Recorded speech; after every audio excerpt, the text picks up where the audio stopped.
Hello, hello, hello, hello. I don't even remember what the Hi, Meekins. I can't remember what the frick I talked to you about, Meekins. It's one of those days.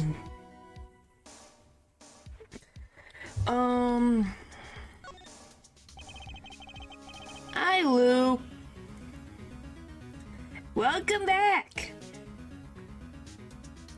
Welcome back. Hopefully you had a good trip. Yeah, I missed your shenanigans too. So Zach Vantage normally vanish, absolutely Sarah, I saw with my own eyes, red heads. Right in here, right inside this room. Red has a blue sign.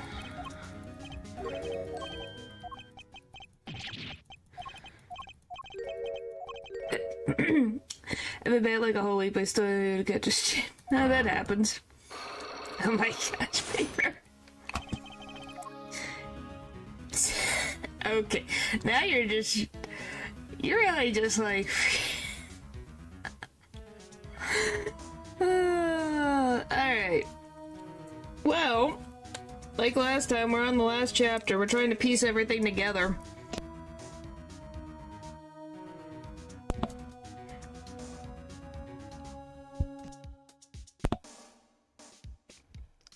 Hello, I think I got it.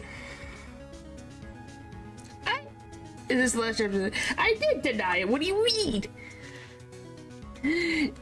Yes, it's the last chapter of the Apollo Justice game, but then we still have 4 of the series to go. Alright, vanishing trick. Oh my gosh. I give up with you people. Alright. Yeah, 4 games still left. Cause in this pack, there's 2 other games. And then we have, Miles Edgeworth Investigations 1 and 2 to do. Yes, the series is ginormous. Yeah, we're still not done yet. We still got a while to go. Hello, Paul. We just started. We're just gonna be talking to our favorite, cop Meekins over here. The disappearing trick. I didn't even realize that Meekins' portrait is literally just this. Meekins. You could do a different pose. Hear Miles' thoughts. Oh boy. Yeah, it'll be something. His head is a hexagon. Yeah, it is, ain't it? Okay, Mr. Meekins, what do you know? Spit it out. Hey! What's with the sudden atmosphere in here all of a sudden? You know something, and I'm going to find out what. Zach Grimoire vanished from this room. How did he do it? How, sir? Well, sir, I can't say sir. Why are you so nervous if you aren't hiding something? Well, sir, you see, at the time, sir, I was here and... Listen, it was impossible! What could such a little girl possibly do anyway? Yeah, we're traveling through time, the past and the present, to solve a case. Or a pentagon with a really triangle top, I guess. What did you just say? Sir, did I just say something, sir?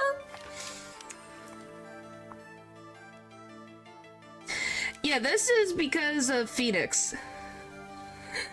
Yeah, Apollo doesn't deal with the Cyclops. It's a certain buddy.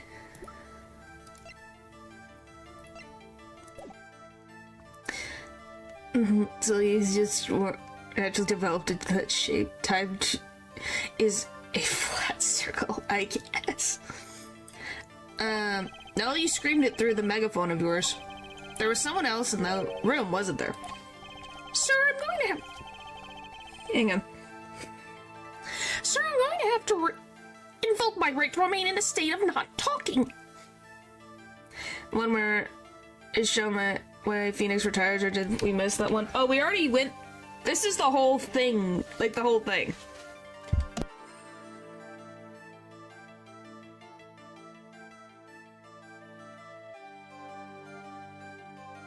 We did a good chunk of the present case. We saw the past, how Phoenix got his badge revoked, and now Phoenix tried to piece all of the past and present facts all together to then solve the case of who murdered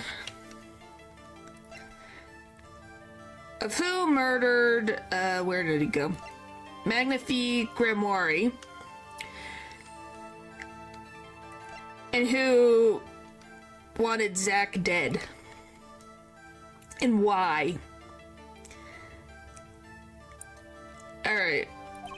It's okay, Meekins. You don't have to tell me who Zach's accomplice was. I know who was here in this room that day. Sir!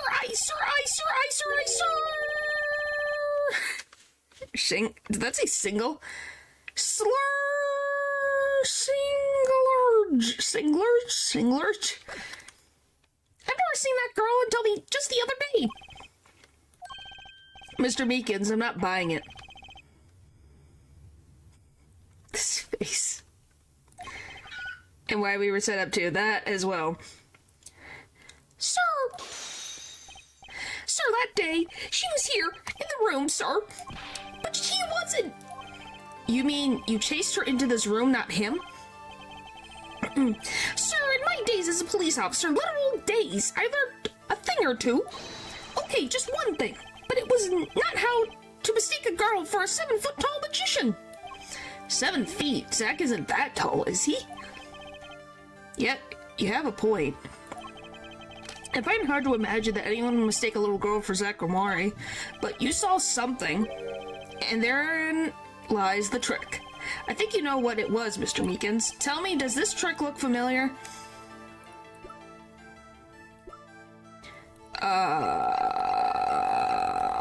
I don't think we have the clue yet.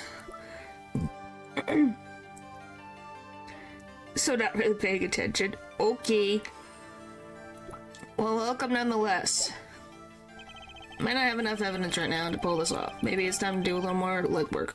Okay, so we can go through one psych lock. Okay, Right and oh my gosh, Wright and Co. law offices 7 years ago. Oh, morning, Dad. I'm so glad you came. You okay, Dad? They picking on you? I'm fine, as always. This old boy is here to help me, after all. That's young man to you. Good morning, that's a cute outfit you have on. Thanks, my first show's today, after all. 2 weeks had passed since then. I called her into my office. Trucy, there's something we need to talk about. No, we were looking at a flashback of a case, and now it's a whole thing. It's been 2 weeks since your father disappeared. We need to start thinking about your future. I did some calling around. This is hard to say, but you have no living relatives. So, I was wondering if you wanted to stay with me for a while. Just until your dad comes home. It won't be long. I hope. It was 7 years, Phoenix.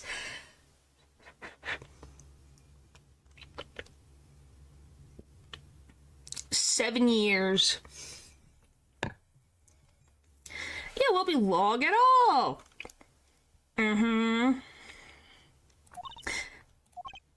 Of course, it's totally your choice. If you don't like it here, you can go wherever you'd like. I can look up some places you might like to stay at. This is so weird. Yeah, this is before the color updated, 1953. Yes, 7 years. Yes, 7 years. Mr. Attorney, Dad told me about you. He said I could trust you. Huh? Really?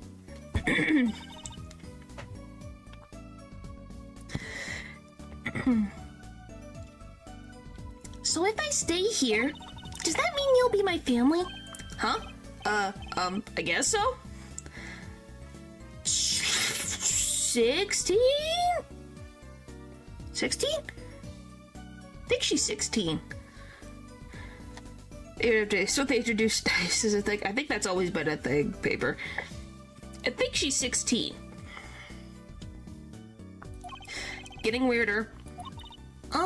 Mr. Attorney? Or actually, why don't you call me Nick? Or you can call me Dad if you'd like. It doesn't have to be today or anything. Yeah, she's 8. So 8, 9, 10, 11, 12, 13, 14, 15. Okay, she's 15. 1 year off. My point still... So yeah, she's 8 here. This is the beginning of the game. I mean the Earth. Okay. Say, Dad?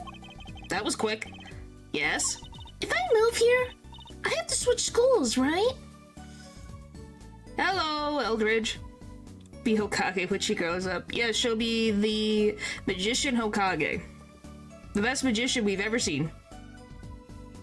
Yes, he did. And I was thinking I haven't paid for lunches at my last school for a year. So thanks, Dad. Ah. Oh, and this office is a little blah. A little color goes a long way, you know. Ah. Oh, and Dad, you got fired from work, right? Don't you worry one bit. I'll work twice as hard. We'll make it through this. Trucy, how old are you? Oh, I'm 8. But don't let appearances deceive you. I'm a young professional. Stick with me and you'll do just fine, Dad. Ah, thanks. Why does it feel like she's already in charge? Because she is. Phoenix, you lost. The office. So, Dad, you got fired from being a lawyer, right? You could at least kind of look aside or something when you say that. They're scary. Yeah, they can be. It's actually kind of hard for me, for Dad. Oh, I'm sorry, Dad.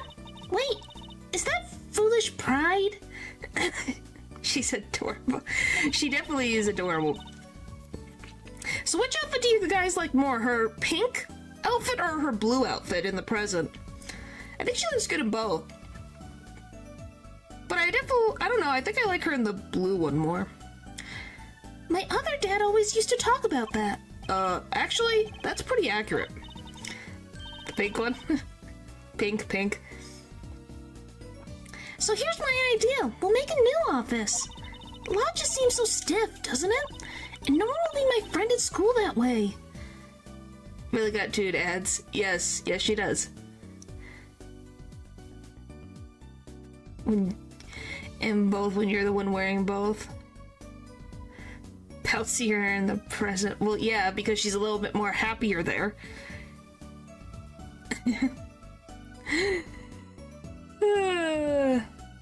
Well, Lou, like I said, I don't think you're the only delusional one. I'm pretty sure a good chunk of the fan base believes that. She's more bouncy in the present because she's a little more grounded and more happier than at this current point in time. Well, that won't do, I guess. I just don't know much about anything other than law, or even much about law, if you were to ask some people. Maybe the problem is calling it an office. We should run an agency instead. You mean like a talent agency? Yeah, she got more confidence. Forgive me for asking, but doesn't that require talent? You've got me, don't you? I'm a professional. To look like I put the 2 outfits on. Okay. A professional? Yep. After all, I'm directly descended from the famous Zakamori. Directly descended. He's your father. Oh, and now I'm directly descended from the famous Phoenix Wright, too. I think an 8-year-old just... Messaged? Massaged? My ego? Okay. Could you tell me a bit more about your dad? Or Zachary? Dad? Sure thing, Dad. Which dad was that again? I'm looking at it going like, my brain is going like, what? Fell in a cotton candy machine in a good way? Well, thanks. That's so amazing. The biggest star of True Grimoire. And they're big. The Grimoires, they were on television a lot. Haven't seen them on much recently, come to think of it. Big magic happens when you put Zack and Valiant Grimoire together, you know. What's the name made a giant waterfall right there on the stage? And this giant trout swam up the giant waterfall. Let me guess, there was a giant fisherman waiting for him at the top? I wish I could have seen more of Dad's magic. I shouldn't have brought it up so soon. I wonder what'll happen to me with Dad and Mom both gone. Mom? Yeah, what about Mom? Haven't heard anything about Trucy's mother. But I have my magic, and a great dad, even if he's unemployed. You know, I think things are going to be okay. I wonder if she'll talk about her mother. The professional. So, Trucy, you're a professional? Air like candy. What the frick does that mean? 70% air.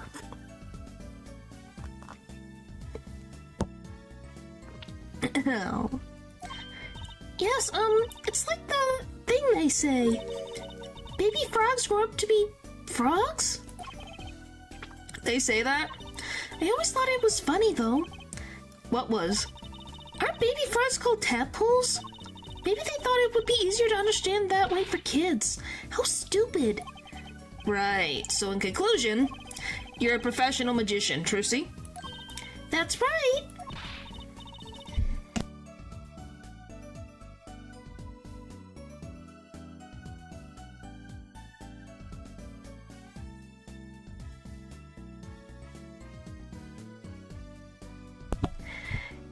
You mean moves like a balloon? You come back from Germany and you're acting all inflated, Lou. Well, want to see a trick? No, I am not an airhead. If anything, I could think a good trick on my chat. Or airhead sometimes.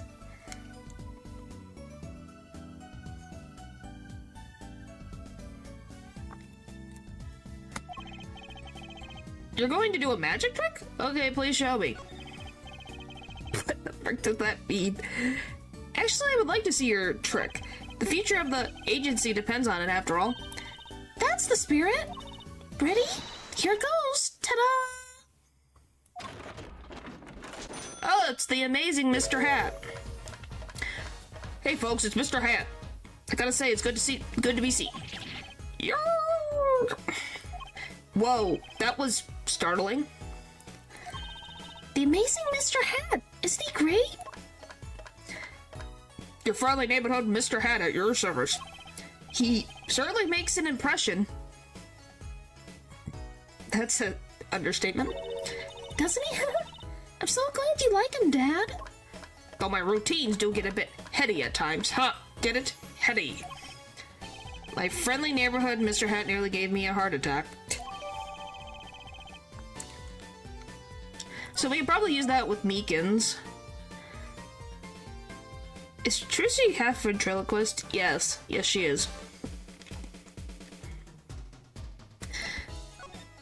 Oh, Mr. Hat looks like her father, doesn't he? Yep. Well, she wears the same cape and hat as her father. I'm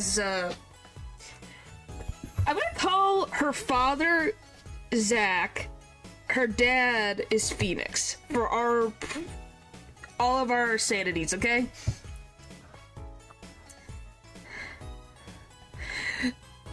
The little mustache, yeah. Okay, could you tell me about your mom, if it's okay? Mom was so pretty. She was like an angel up on stage. On stage? You mean with your dad? Yep. She was always there with Zach and Valen smiling. But then she went away. Went away? It was a grand illusion, but she made a mistake. She vanished, and I guess she didn't know how to get back. Maybe so. I cried then, a lot. That's when Father gave me this, here. Oh yeah, this is the locket that's Trucy's picture. And there's a different picture in here. This is your mother? She's beautiful.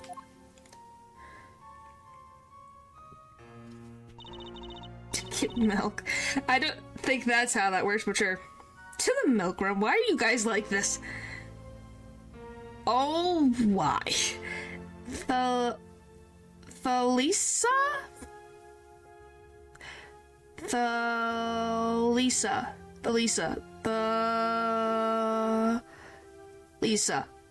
Thalisa?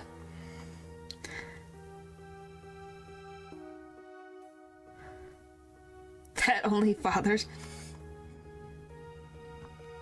I like strawberry milk more than chocolate. Thalisa? I think that's Thalisa.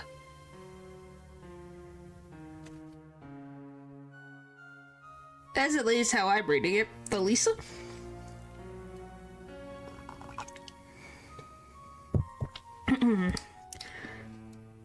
What do you guys think? Thalisa.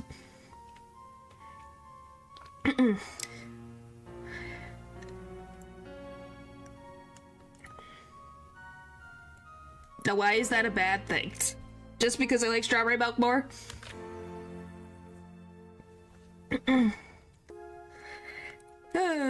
Anyway.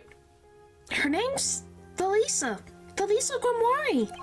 Poor girl. I didn't know her mom had gone missing. And now her her father's vanished too, right before her eyes. Hey, Dad, you wouldn't... Don't worry, I won't vanish, I promise. She's so well. We're kind of in sync today. And who? What? Huh? Think you should always bet on Kari. Right, you can't even do magic. You're like a backup plan. Father always said to have a backup plan. I guess all I rate as is a backup plan. Trucy's locket added to the court record. I think that's probably enough for today. Sorry to ask you so much all at once like that. It's okay, after all, we're family. Just hope you're ready. The right talent agency opens tomorrow. What? But are we representing anyone? Me and you. That makes two, Dad. I think you need more than that to make an agency. Besides, you may be a magician, but I'm no talent. Oh, I'm sure there's something you're good at. Something he's good at. He played piano for 7 years, not very well. Apparently, besides being an attorney, he's really good at poker. Of all things.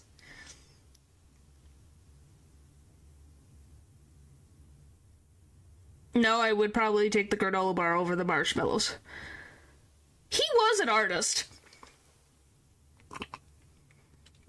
Yes, in college he was an art student who was also studying law. Until he took law more seriously and made that his major. Once he met Mia, who defended him in court. I am not a gambler. And two, I don't really like marshmallows all on their own. Makes sense, he's good at reading people. Yep.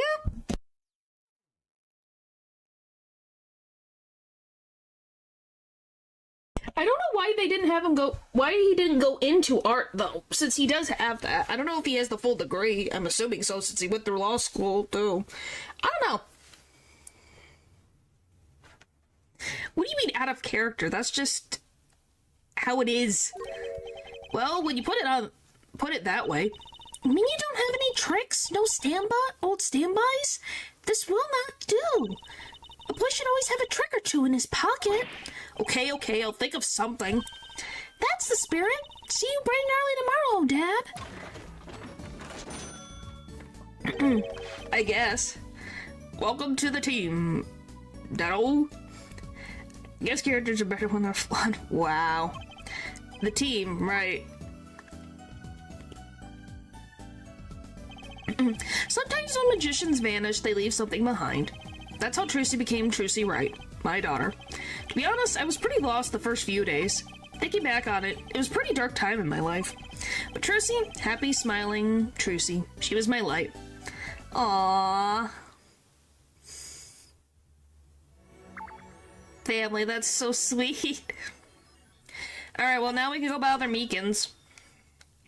Meekins!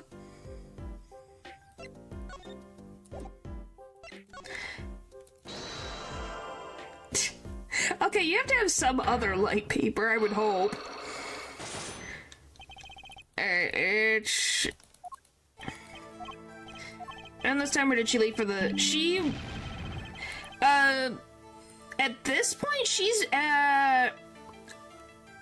across... She's overseas training to be the head of the... The head of the... Faye family. I'm waiting for a weekly... Well, there you go. I'm glad you have stuff for that, too. Yeah, she's overseas studying. Oh my gosh.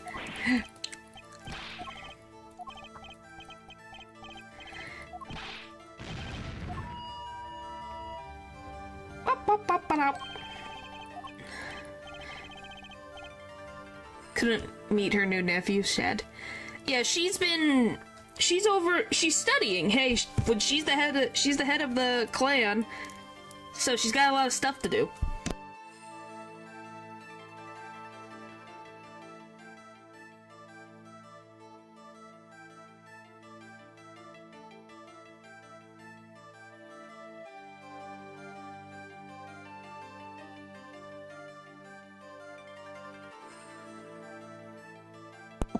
You know, that's a big responsibility that she has to take up. So a lot of training is required.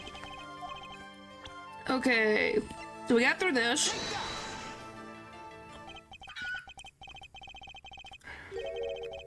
How do you get yourself handcuffed to your own frickin' stuff, man? For the holidays? Yeah, that'd be cute.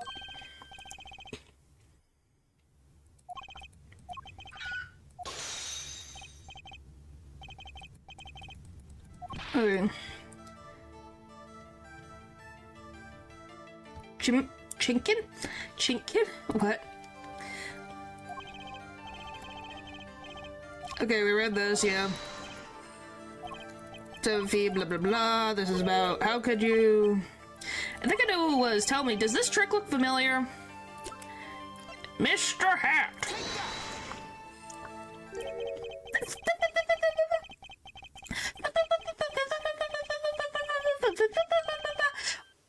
What's that? The girl's favorite trick, the amazing Mr. Hat. She uses it in her show down at the Wonder Bar. Have you been to the Wonder Bar?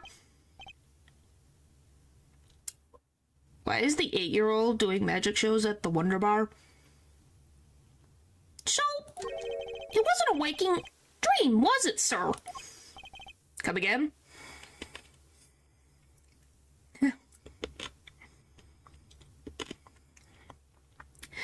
Well, because he's going something like that. She's quirky like that. That night on stage, I saw a vision, except it wasn't a vision. It was a hat. An amazing Mr. Hat. He really exists. Hooray! Psych lock. Successful. Alright, the vanishing trick. I remember it clearly, though the details are a little vague. Zach Grimoire exited the courtroom. I gave chase and cornered him in the corner room, sir. Zach Grimoire, don't even think you can escape Meekins! Down on your hands! Floor on your head! Hello? something the matter, mister? No, that is... Sir, I'm currently chasing a suspect, sir. Zakumari, do you know him? Oh, I love Zakumari. His magic is the best. I'm his biggest fan. I see, that's why you're wearing that costume you're wearing. Anyway, that very same Zakumari came into this room. But no one's been in here except me.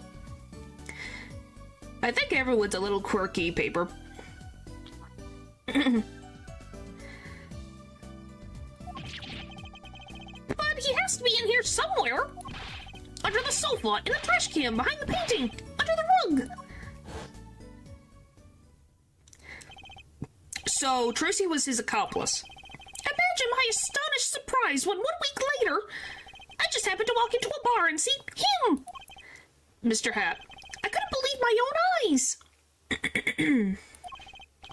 For a while, I thought it had all been a long dream. A dream that lasted a week. But it wasn't the magician who disappeared. It was Mr. Hat. The trick vanishes. Though it seems complex, what really happened that day was quite simple. You were standing by the door, and out came Zack. But that wasn't all. Another person got in on the act, and she was standing in front of the lobby number 2. Along with Mr. Hat. Oh, and that's the beauty of it, isn't it? So, while you are standing in shock and amazement, the magician rounds the corner, and most likely runs through the closest door into lobby number 1. This is where you come in. You turn the corner, and in a rather lukewarm pursuit, and at that very moment, Trissy runs into lobby number 2. And then all she has to do is tuck away the amazing Mr. Hat.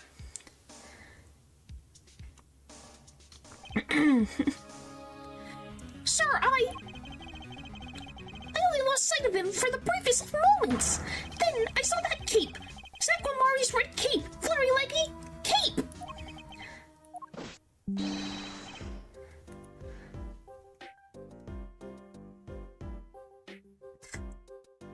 My gosh. Astounding, sir! All my days of posing queries and making inquiries and chasing quarries wasted! It was as if I could see them melting away. An ice cream cone left by the side of the road to die! Or the scattered remains of a messily eaten chocolate parfait! Such sweet sorrows. I'm sorry. I had no idea how much you'd suffered on the account of this case. It's an honor, sir. I've apologized to people many times, sometimes more than once. But this is the first time anyone's ever apologized to me. Actually, about that girl. I'm sort of her guardian now. Is that so? Sir, you should know that I harbor no ill feelings whatsoever in my harbor. Okay. Goodness. I let the defendant escape! That's the stone cold truth. Just another step on my way from singing the blues to wearing the blues. Someday, sir, I'll be standing side by side with the great Detective Gumshoe! Mr. Meekins, this is a free ticket to the show at the Wonder Bar. If you want, it's an honor, sir! Sir, I can't count the number of things I've taken from me, sir. But no one's ever given me anything for free. Right. I'll see you in court next time then, sir. I look forward to it. All eyes were on Zakumari that day in court until his mysterious disappearance. Now part of the mystery has been revealed, but the magician remained out of sight. It would be 7 years before I met him again.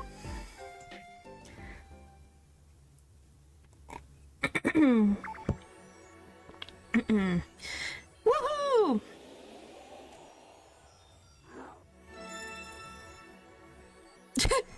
Look at all the snow. The Borschwitz Bowl Club.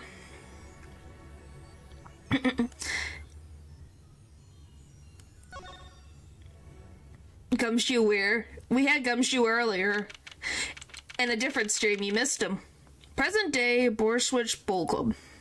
How is it actually snowing inside the building? I'll be taking my leave now. Still have some work to do back at the office. Then I guess I'll go back to my piano. To be honest, it's better when you aren't playing. This frigid culinary dungeon almost feels comfortable. Yes, there was an actual gumshoe scene. He was in the court. He was actually in court. Yes, there was.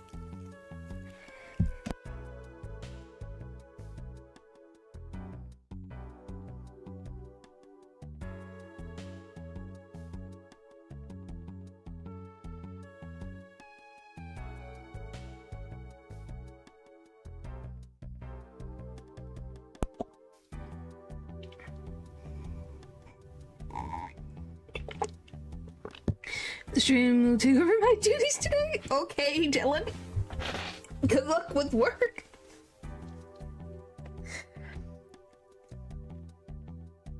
The missing boot heft. Later then. 2 hours left on my shift. Wonder if we'll get any customers tonight. Do you know who I am? Who I am, no, but if you hum it, I can play it. Well, look at that. The great Zach Grimori, after frickin' 7 years. Just kidding. I don't do requests. How about a different sort of request? You see, I play cards. Oh, customer. I was just hoping someone would come in and save me from a night at the Keys. I'm pretty sure he has. I'm pretty sure yes. Maybe? I'd have to double check, but I'm pretty sure in, or he's at least tried to give her gifts that I can remember. Yeah, Maggie.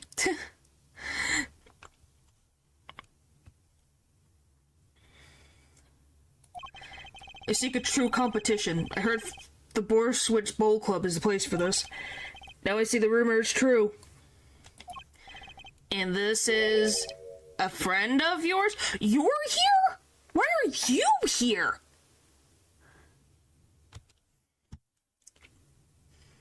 To get a happy life, please, Kekon, let the man marry. He might. I think he probably will. And this is a friend of yours? Ah, don't mind me. I'm just your friendly neighborhood newsman. He will not be playing tonight. When his business is finished, I shall send him home. The competition will be between us, no others. Oh, look at him. He does the same pose, and he has the same colored frickin' shirt that he had, and he wears a hat. Wow, he really did not change his fashion sense in the last 7 years, did he?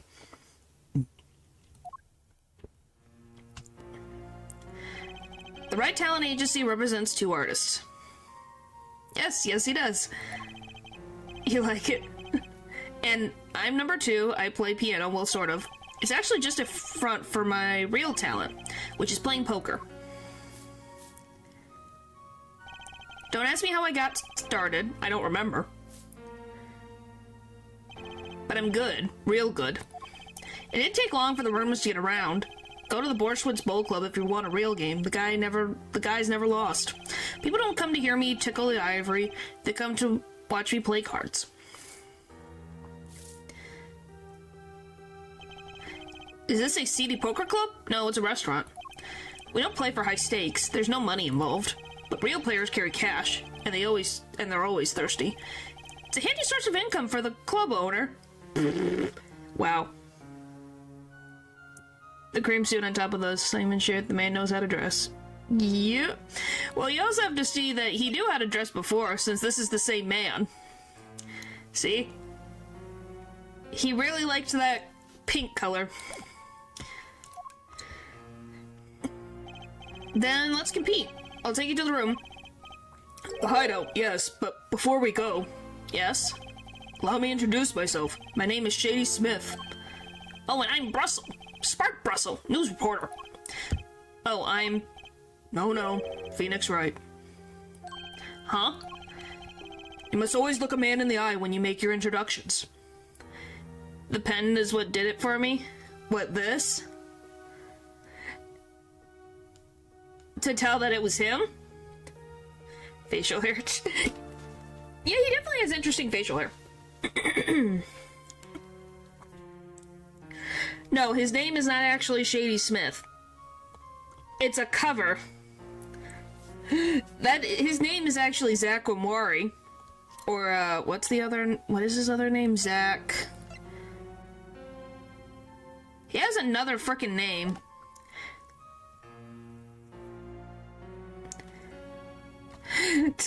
Same kind of necklace he gave Trucy. Yep.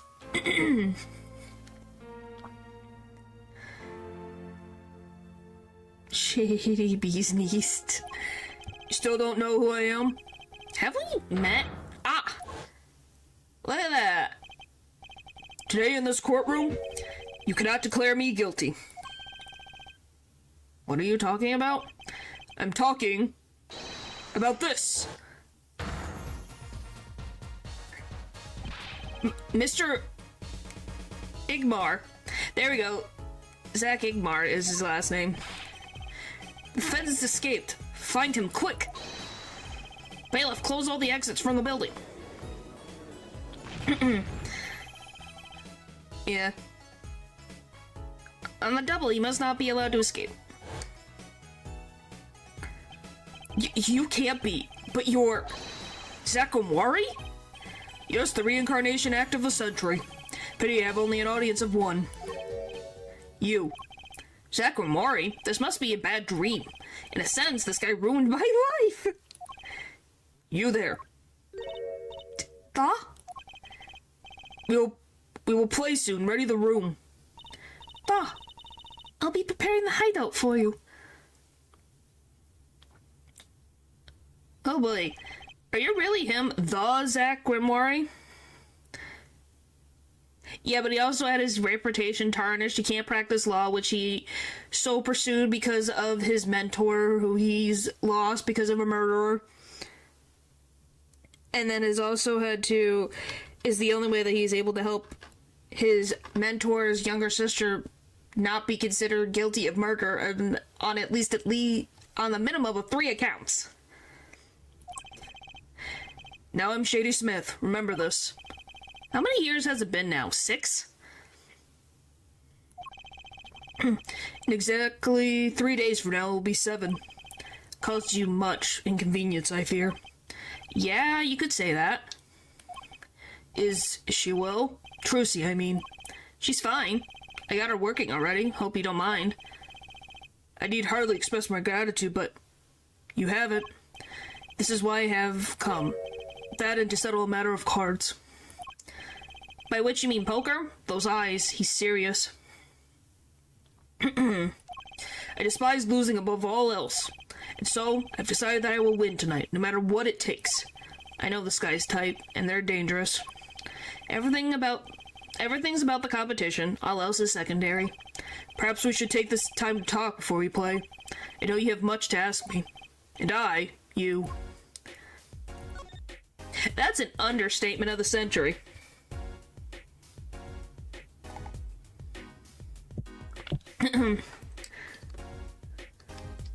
You like I'm dangerous, golly.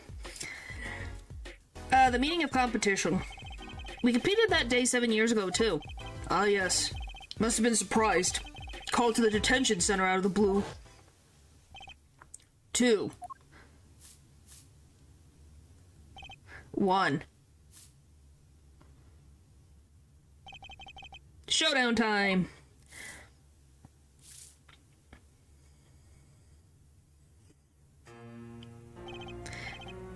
I lost.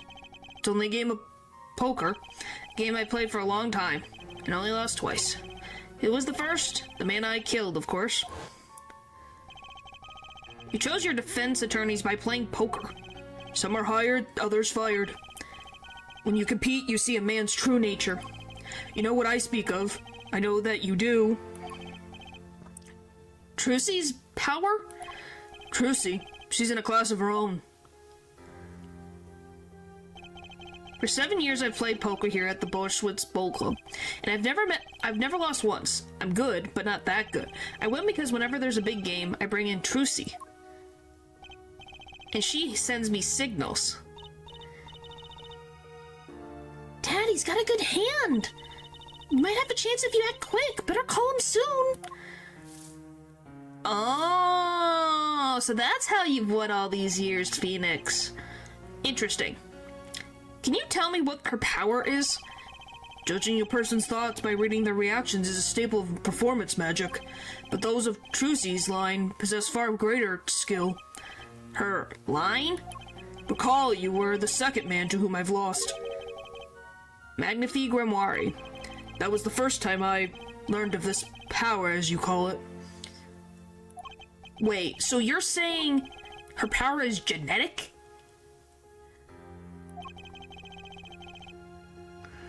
What do you mean a cheater? He never cheated on his wife. It's just in the Grimoire blood or something? Blood. Up and how many?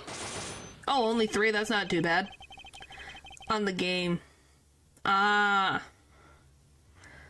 Sorry, but it's not something told lightly to outsiders. It's not something you need to know at this time. Some kind of Grimoire secret, then. Fine.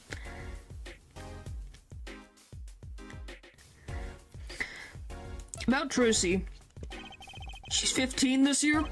She's still trying her best to follow in your footsteps, you know? I see. When I planned my disappearing act, it was the thought of her alone that gave me pause.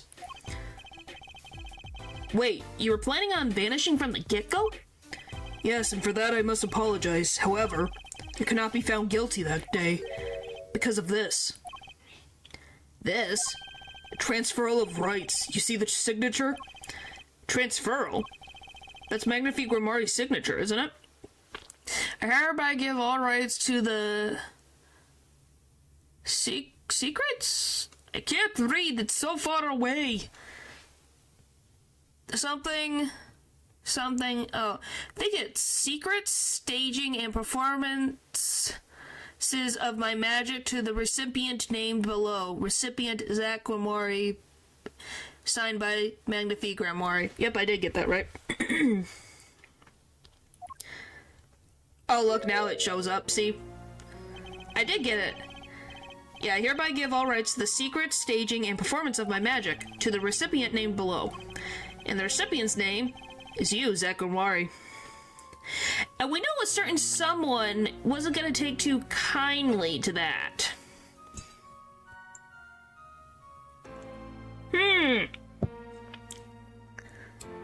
I wonder who would benefit from Zach being considered guilty and / or dead.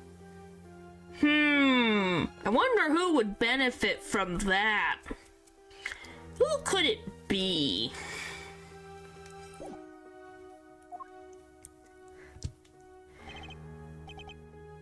Yes, it is I. Wait, this page looks torn. You recall the diary, yes? First, take a close look at this diary. Juicy, of course. Note that a page has been clearly ripped out. It just so happens... Oh, so this was the fake.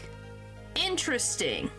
I have here what I believe to be the missing page. Wait, let me see that. Okay. Huh. How could I forget? That scrap of paper lost me my attorney's badge. This is the real page that was torn from the book. Magnifique gave it to me that night. You could have told me this earlier, like 7 years earlier. Once again, I must apologize. It was all I could do to prepare for my escape from that courtroom. Transferal of rights. The greatest of Magnifique Grimoire's illusions are true art. As such, they are well protected by this document. So only its bearer may perform his illusions on stage. Yes, his attorney's badge. Sounds like a pretty important thing to have if you're his disciple. Well, yeah, it's literally... He's got the copyright for the greatest magician of his... of his lifetime. Of course. Copyrighted magic? Well, yeah. Because it's his stuff.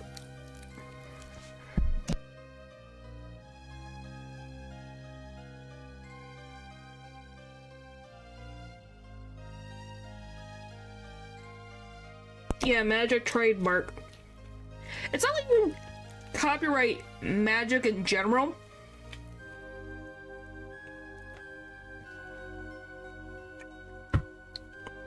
But the Grimoires had like very specifically unique things. Copywriting Jigglypuff was wrong.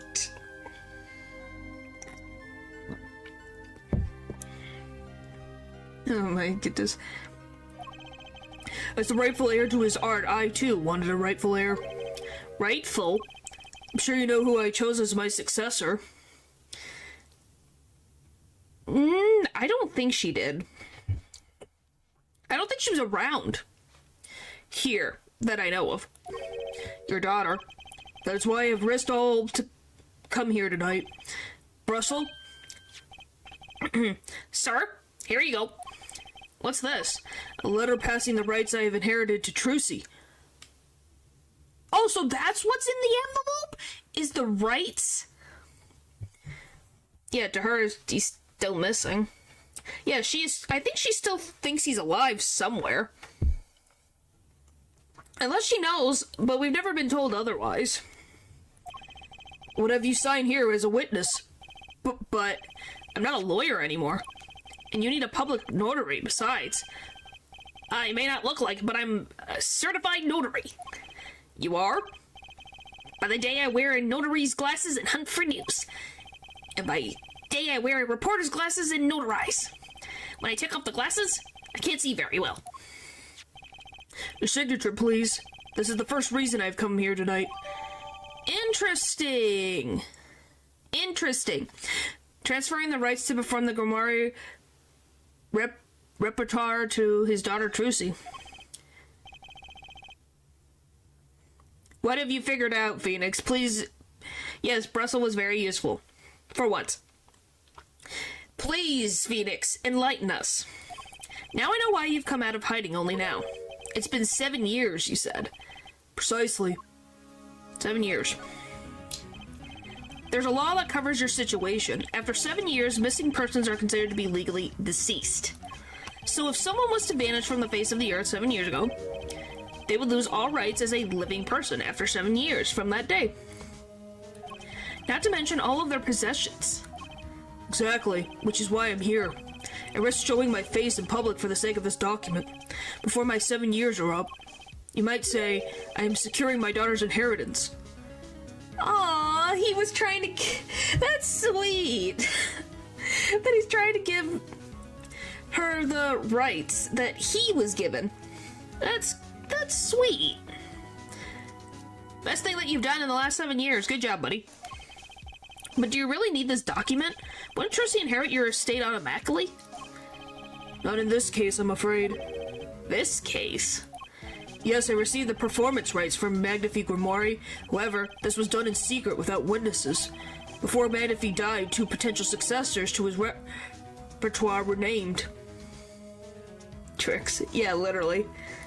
Myself, Zack Grimoire, and Valiant Grimoire, not Trucy. Well, yeah, because at the time, why would he be giving it to an 8-year-old if his 2 disciples were right there? You know? Why would he just give it to his granddaughter? Like, that just seemed... Unless you guys really screwed up.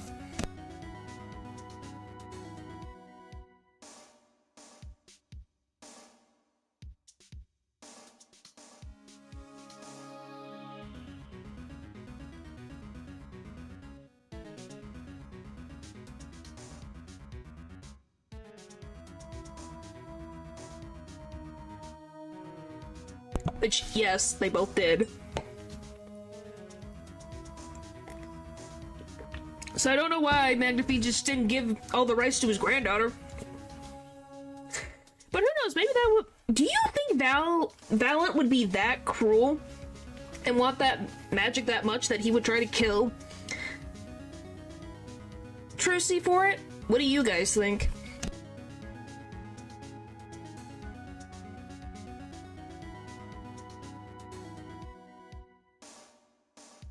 I don't think he's that cruel, but I don't trust Valiant at all. Valiant.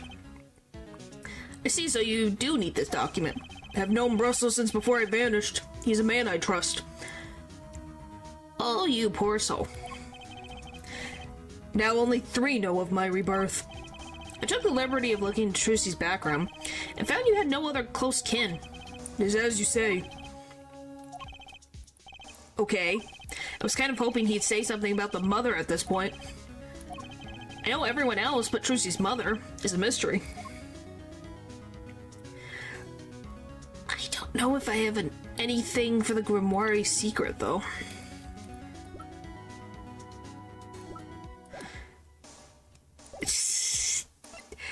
He has risen. Which one in particular are we talking about who has risen?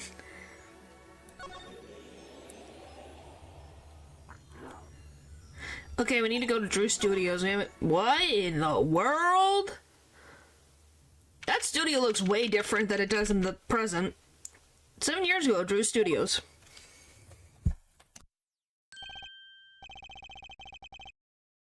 Guys! Well, first of all, the vase is still here. But look at this room! Why is it so badly damaged? He's risen. Ha ha ha. I figured you'd come here sooner or later. I decided on sooner. Drew Masham, was it? I haven't done anything illegal. And I didn't come here to whine about past events. 5K apartment in New York. Yeah, boy. I wanted to ask you some questions. I suppose you have that right. The entire crowd descended into chaos. Only you stood still, your eyes calmly watching. I admit it made quite an impression on me. I'm used to finding myself in outrageous situations. Yep. Way too frickin' often, Phoenix. Way too frickin' often. Phoenix, right, was it? I'll answer what I can. I'm not sure, but it feels like I'm being watched intensely. Oh, she's got a little notepad. That's so cute. Well, she still has this habit after years. But look at her little notepad. It's got little mouse ears. That's so cute. Or bear? It's probably a bear. Oh, this is my daughter. Vera, say hello. This is Vera Masham. She's the one who made the counterfeits. She's also the one who made the, this. She's the one who made the counterfeit note that got Phoenix his badge taken away. Yeah, she's that. She's the talented artist that was, single-handedly forged. Well, they were commissioned, and then Drew told her to make a forgery based on the request, which then got Phoenix his badge taken away. And in the present, Drew, the one in the green and all the paint, he's been murdered by poison. And his daughter, Vera, is being accused of murdering him. So they're all connected together in this sick puzzle. But what is this freaking thing right here? She's gone. Shall we begin then? Mr. Masham, judging from this place, you're a painter? Not, sadly, a profitable one. I never sold a painting. It's a source of considerable embarrassment. More like sorcery. I would be able to get by were it only me. Your daughter? Her mother grew weary of me and left. I don't want her to grow up needy, Mr. Wright. That is why I began my other occupation. Forgeries. Forgeries. Don't look at me with those eyes. I know what it is I do. More than half of the paintings they bring me are stolen. And who knows what my copies are used for. But some of your works aren't paintings, correct? You may not believe me when I tell you this, but that was my first work outside of painting. What? To think it would be used as evidence in a murder trial. I never even imagined the possibility. Then why did you take the job? I was well paid. Very well paid. I think he feels worse about it than I do. The past is hard to escape. Honestly, the sooner I can put this behind me, the better. With apologies to you, of course. Sorry, but it's not going to be quite so easy. He's trying to forget what he made. Looks like I'll have to remind him. Well, let me just... Oh, well, this hasn't changed too much. Look, there's a volcano.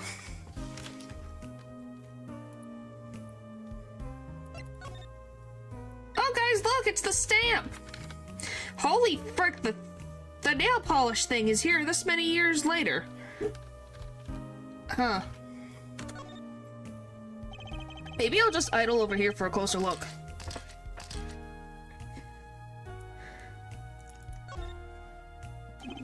That's an awfully small frame.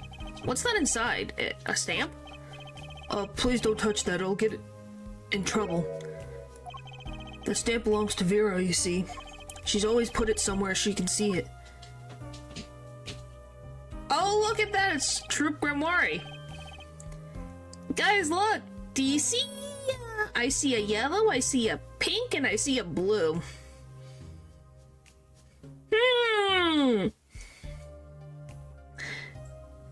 That's Zack and Valiant, the Grimoires, isn't it? The post office issued the commemorative stamp last year, when the Grimoires were at the height of their popularity. Not anymore. Now that one of them has vanished off the face of the earth, technically two have vanished off the face of the earth.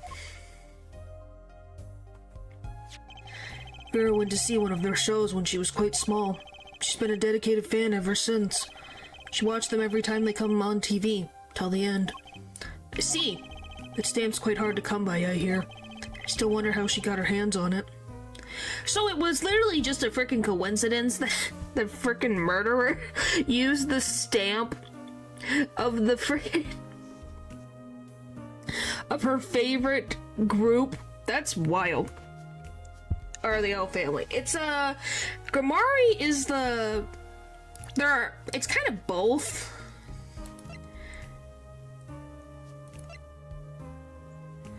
I think they are actually biologically related. Baby, well, I don't know. I think maybe through Magnifi, his daughter is the one who has... So, Trucy's mother, or Thalissa, I think is Magnifi's daughter. What is the glass hand? It's nail polish. It's nail polish. So, Thalissa is, I think, Magnifi's daughter who married Zack, and then they had Trucy. Then something happened, she disappears, and now Zack disappeared. And I don't know if Valiant and Zack are actually related, or if he is Magnifi's also his son, or what.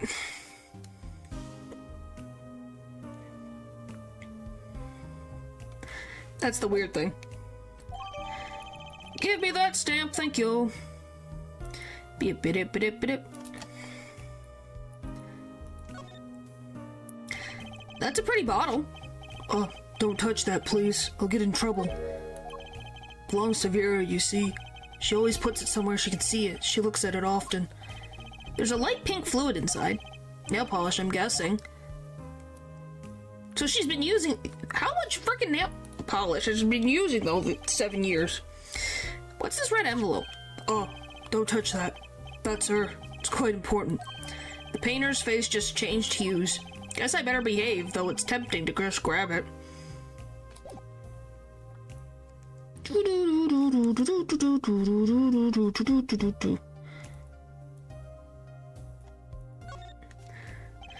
You use these gizmos for painting? They're pretty elaborate.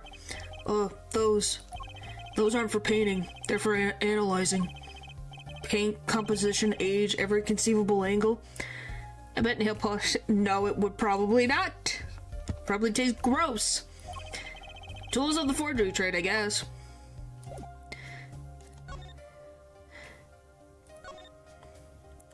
Can we ask you about what the frick this is, please?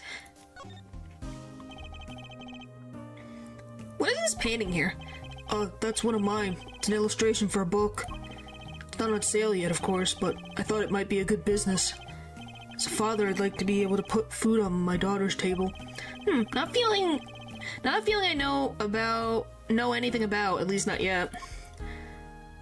It's not actually a bad illustration.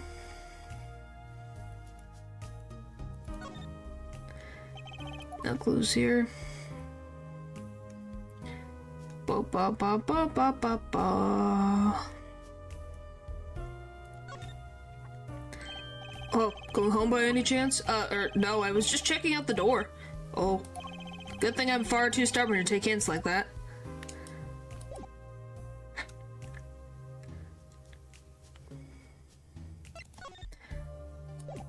Alright, let's present the forgery.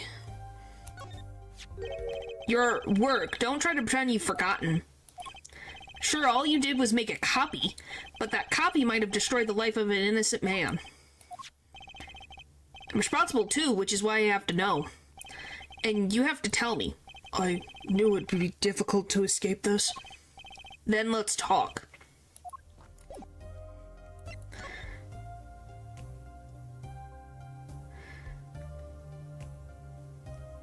Yeah, well, technically he did. In forgeries, so I don't know what to tell you. But then it was through his daughter's work, so I don't know. Magnifi's diary. Well then, ready to tell me about this work you did? It was unlike anything I attempted before. Guess it would be a little different from paintings. That's not what I mean. In all my previous work, it sufficed to create a copy. This wasn't a copy? The client gave me two things that day. The first was a sample page as reference. Does he paint with the... I don't think so. I think he just paints so much that he ends up accidentally splashing it in his hair. Second, a printed document I can only surmise was written by my client. So you used the real writing as reference to reproduce what the client wrote? Yes, as I said, it was my first job of that nature. So, who was your client? As I said in court, I don't know. Really? Even for such a suspicious request? If it was me, I'd want to know as much as I could about the requester. I never met them. Not personally, And... Oh, only two. A psych lock, of course. Seems like you're still hiding something. Something about this work.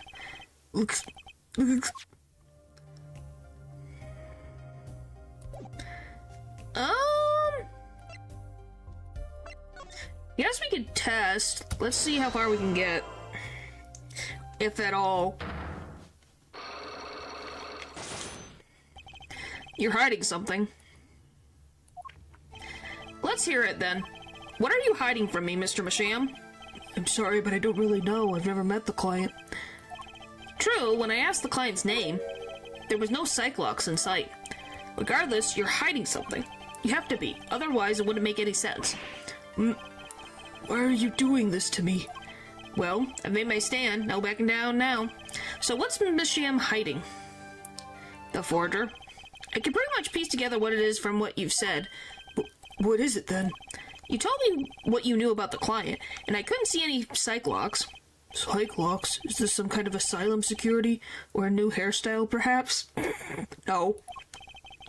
But then they did show up, didn't they? Who was your client? Really? Even for such a suspicious request? If it was me, I'd like to know as much as I could about the requester.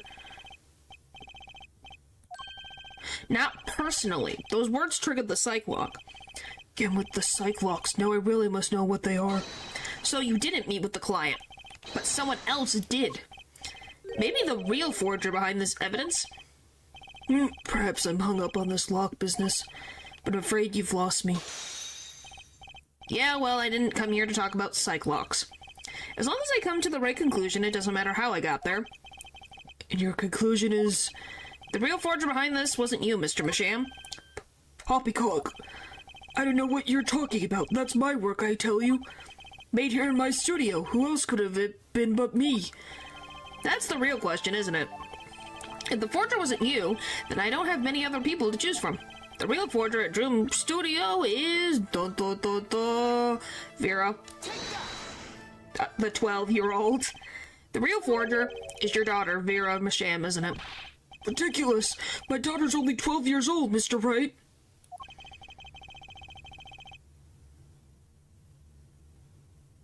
Man, Japan is good. Paul, if that's what you're worried about, that's literally just an expression. Lots of places, to be honest. I've always been more one for landscapes, not realism. Nice comeback, but you're shaking in your boots. I've got you now. The only two people with access to the studio are you and your daughter. The psych locks tell me you're not the forger, which makes your daughter the only possibility. I feel very much on the verge of going psycho-lock myself. Hooray!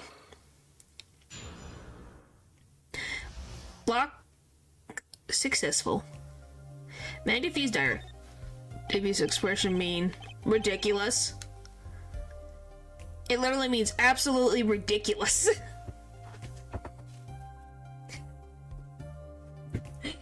Like, it is such ridiculous, I can't even believe you would think something like that is what it means.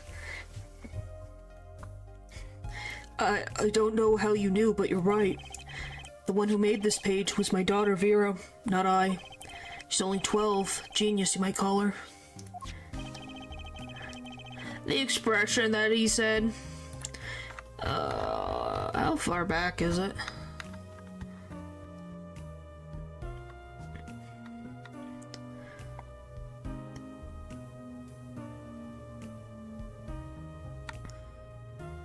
Is it further? Just this expression. Precocious little girl outshining her father. There's been a lot of that going around recently. I let her play in the studio and she watched me. She taught herself in that way. The drafting tools and analytical devices I bought when they became necessary. They're my little girl's playthings now. Ah, do I detect a bit of fatherly pride? So Vera was the one who made this page. Would she know who the client was then? Actually, the client came once. Here, to the studio. Really? You've never heard of it? Really? It's actually a very common English expression. It's usually, like, in the situation similar to what he has, usually people use it when it's like, oh, you caught me and I'm being ridiculous. But yeah, it is a British thing.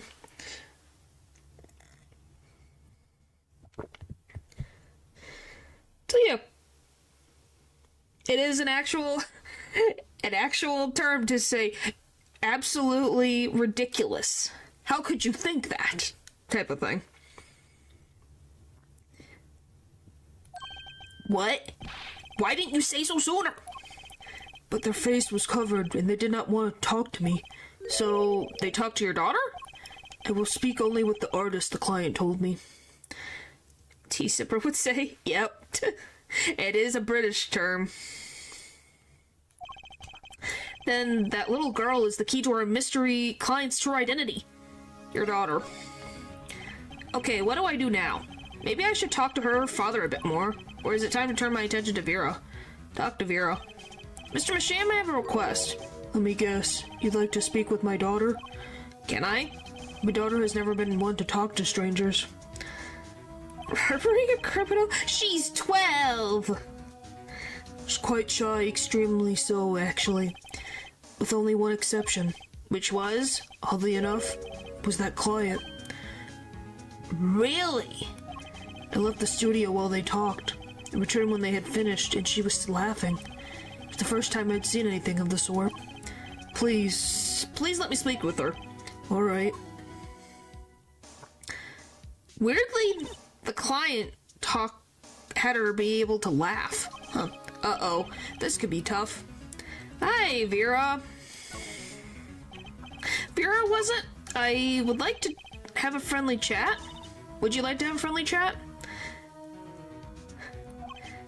I'm Phoenix Wright, ex-lawyer and pianist. I'm still looking for the keys that say do, re, mi. Can't find them anywhere.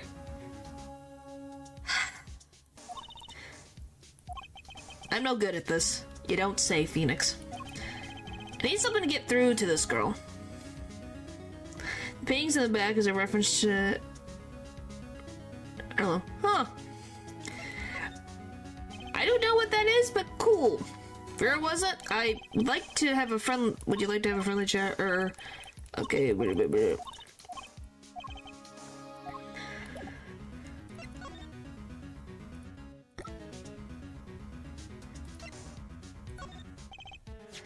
And then there's this. My stamp. You draw the... Really?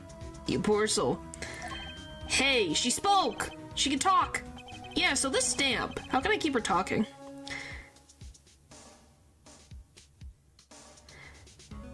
Can I have it? Can I have your stamp? No way, it's my favoriteest thing in the whole world. Sorry. We'll take it, promise. Well, if it looks could kill.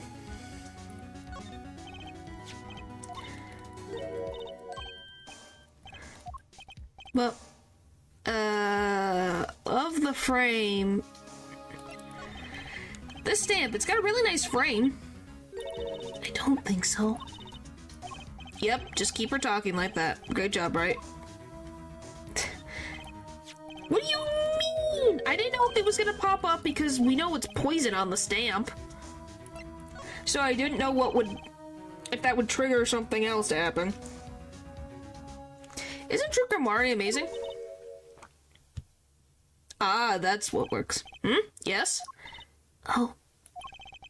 Especially like those two, Zach and Valiant. I mean, they're, just so magical. Aren't they? Aren't they? Yeah, whenever I go to one of their shows, I'm like, whoa, magic, you know?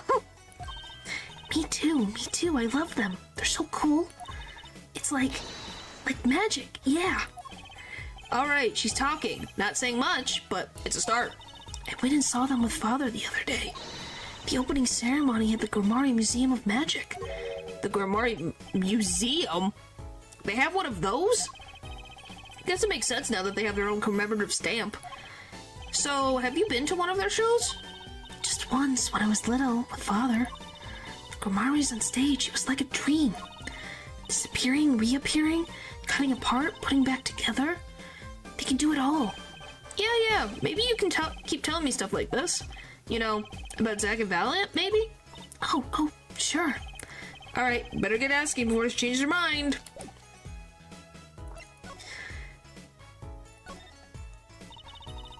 I don't go outside much. I like to paint in here. Why don't you like the outside? There's bad people out there. Well, true, but there are a lot of good people, too. Actually, I should tell you. She was almost kidnapped once. What? What is this freaking... Why is this... Why? This town, man. Kidnapped? Since then, she's been... Well, you can see for yourself. She refuses to leave the house. Makes sense. I see, wait, but that doesn't make sense. She said she went to the Grimari Museum. With you, in fact. Yes, actually, she was quite insistent on it, much to my surprise. That was the first and last time she expressed such a desire to me.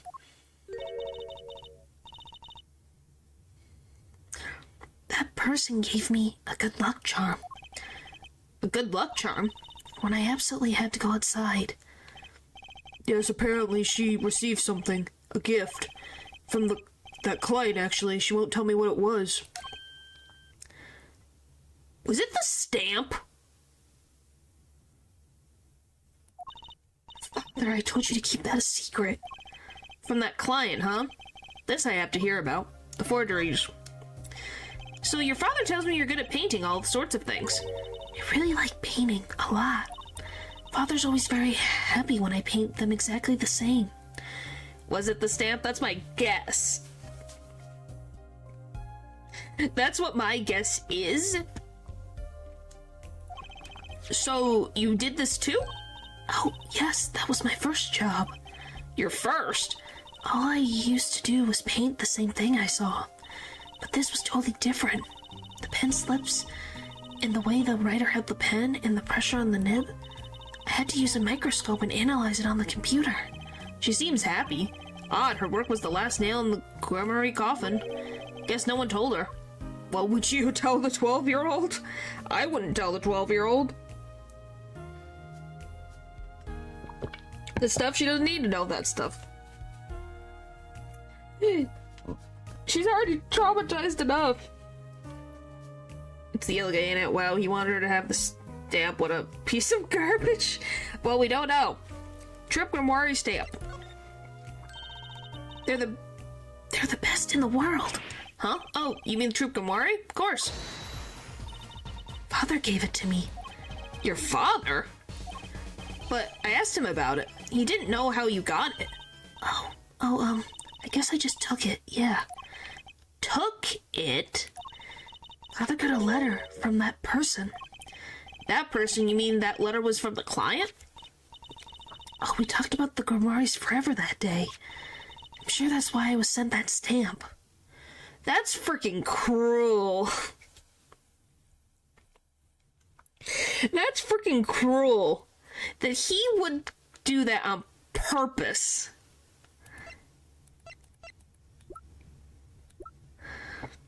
Yeah, it makes sense, but yeah, that's so cruel. He was going to kill a 12-year-old because of her love of the freaking Grimoires. What the frick?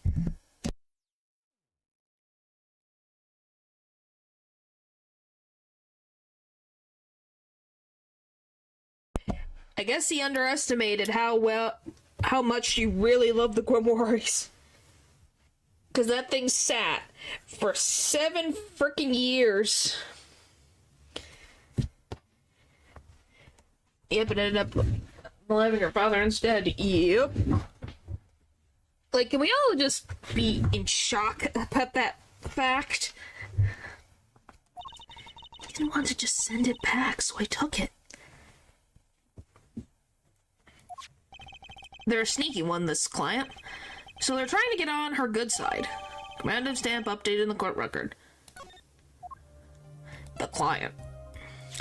So, you met the person that asked you to do this job? And you talked with them? What's this about a good luck charm you received? I can't talk about it. Eh? If I do, it won't work anymore. That's what I was told. Oh, you sneaky, sneaky, sneaky client. Yeah, but I really, really have to know. And how many? Just 2? Not bad. Right, time to do some psych unlocking. That's freaking... Like, we agreed that that's... They manipulated her. This child was manipulated. The client. You seem to trust this client quite a lot, in fact. Because they gave you the stamp? No, that's not why. They listened to me. It's my problem. The problem that keeps her inside all the time? Don't go outside if you don't want to. That's what they told me. Yeah, for them it would be their benefit, because then you would end up making forgeries for them, and if you were murdered, no one would be none the wiser about who would have committed the crime.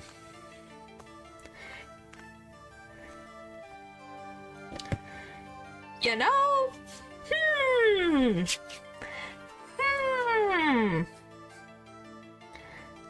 This is sad. This is just sad.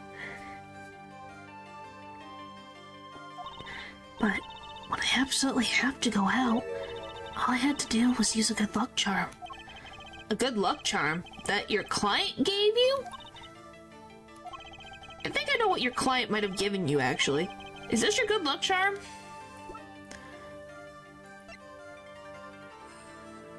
Is it this? If this is bring good luck, I don't know what would. I see. Good luck charms are different from different people, I guess. What do you mean?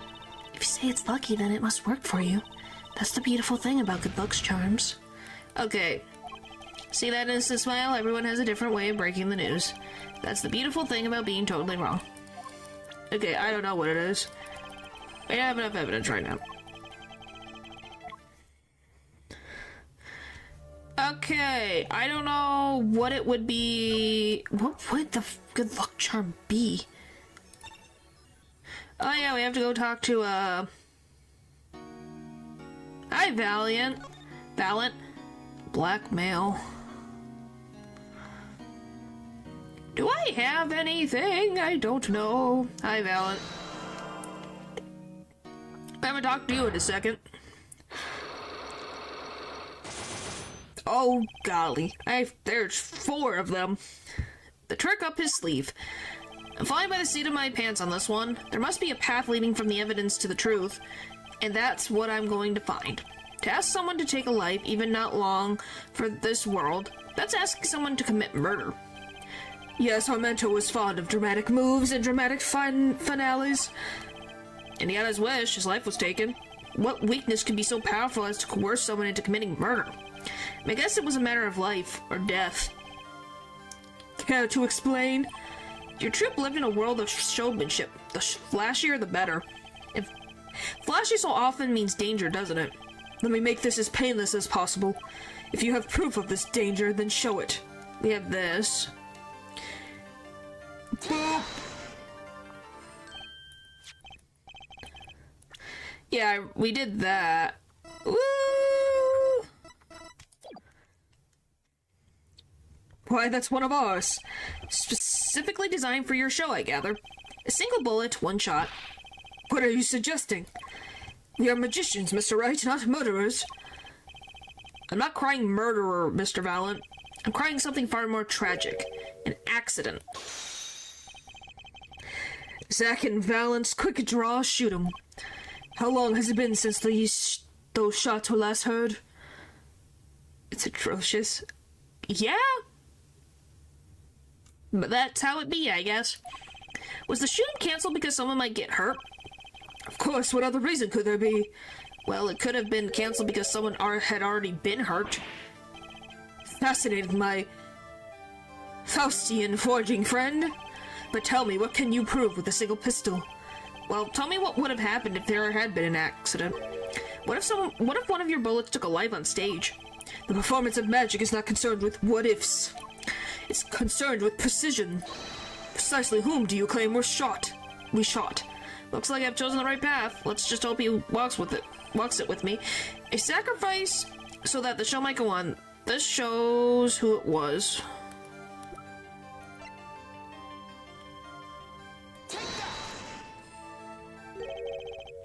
But that's Zack Grimori's wife and Trucy's mother. Yep. That's what my guess was. Elisa, I believe was her name. Alakazar! Yeah, that's our guess. But how can you say this? Can you say she was struck by one of our bullets? Still in denial mode, eh? Elisa was at the greatest risk of being shot, and this clearly shows just how much danger she was in. Well, we don't have that yet. Don't want a backseat to her. The lion does not concern himself with potential victims. Well, him, yeah. But yeah, that, I guess, the first time when I saw that was like, oh, the danger, and it's like... That was my best guess, is that she was the one who got injured. So they stopped doing that trick. So I can't get anything from you yet. Can I go to the present, please? Thank you.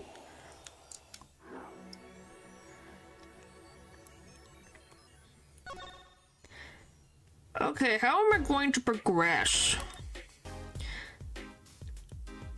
Why secret?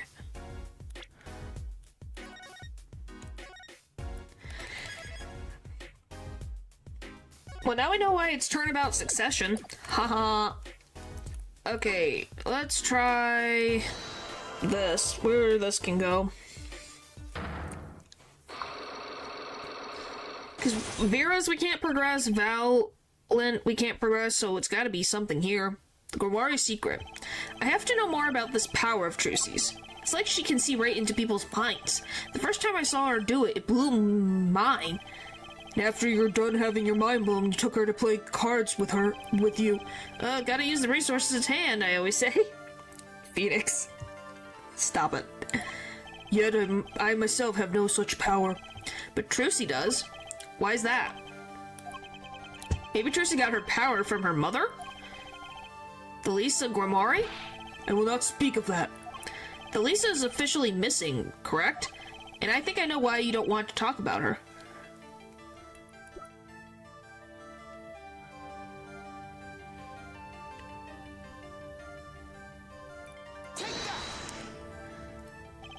Three of you were a team once. Not that the entire country doesn't already know this. At your peak, you were the biggest stars around. Yet, there's another story behind the fame. One that not many know. Ooh! There you go. Look at that. How the frick does that happen? How does this happen? Love triangle?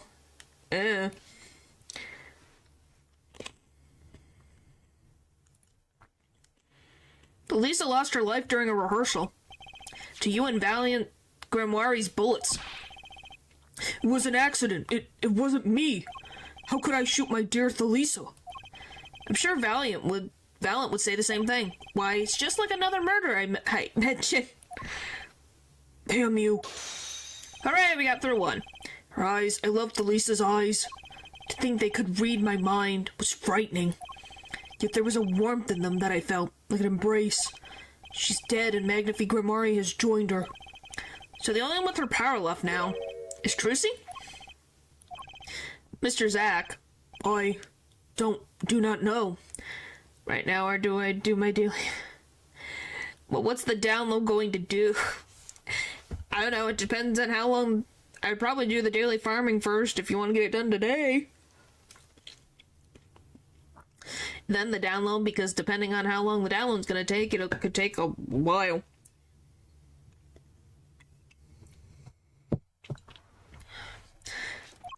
I don't need any power to see through that one, buddy. So there's someone else. Someone other than Trucy. Someone who inherited Thalissa's power. How would I know? My chances are slim. It would take a miracle to learn the truth, or maybe one has already occurred. There is someone else with the power, and I know who.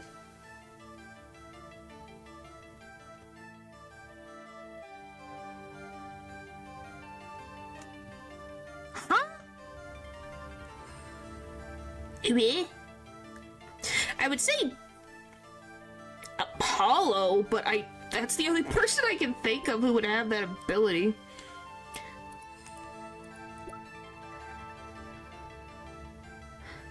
Oh, by the way, guys, maybe a ghost. Here's her picture, by the way.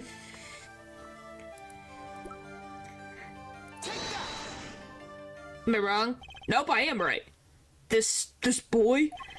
His name is, I forget, something weird. I don't know, it's not like his name is on the title of the game right now. Huh. I wonder who that could be, guys. Do you know who that is? I don't know who that is. Who could he be? An attorney. Attorney? I noticed him when I went to visit a friend's law office. So what are we to make of this, old great ex-attorney? You could show me pictures of strange boys all you like. But you could at least say something like, I'm this boy. I could use a laugh. Perhaps you wouldn't laugh if you knew the facts. His name is Athena. I guess. Yeah, his name's Athena, not Apollo. And last name Justice. This might not be 100% proof, but it's close. There's a link between this boy and Thalisa. Actually, it's more of a ring. Ring? A ring? Perhaps this will refresh your memory. I just so happen to have an evidence showing this missing link. What do you mean? I don't think so? I don't know. I don't think they're related. I think the bracelet material is the same material that Thalisa has for her intuition. Because I'm pretty sure Trucy has the same... Hang on.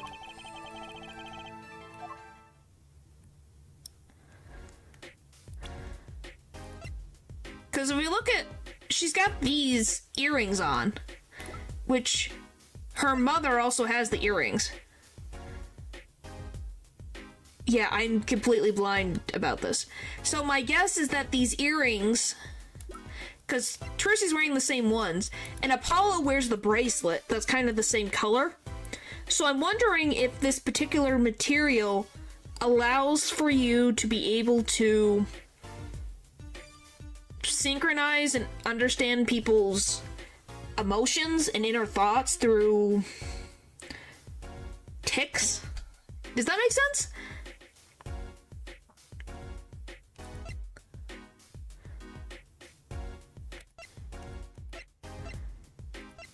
That's my guess. And like I said, I have no freaking idea.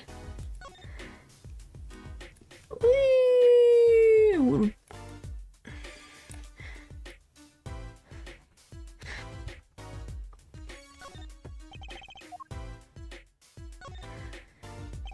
Zach's signature. I'm sure he's written it many times, being an ex-Star L.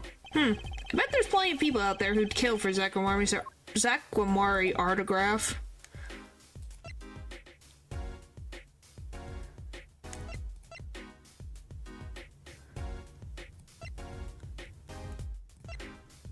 This is just a picture. Yeah. How am I supposed to progress? I don't know. It's gotta be somewhere, but I don't know where to get the bracelet. How the frick am I supposed to figure that out?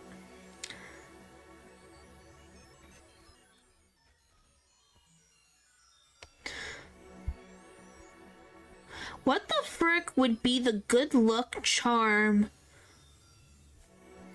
for Vera?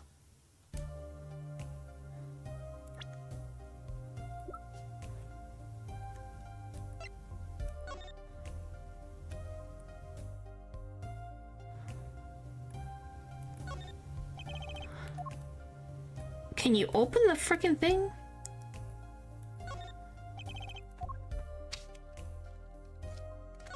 There.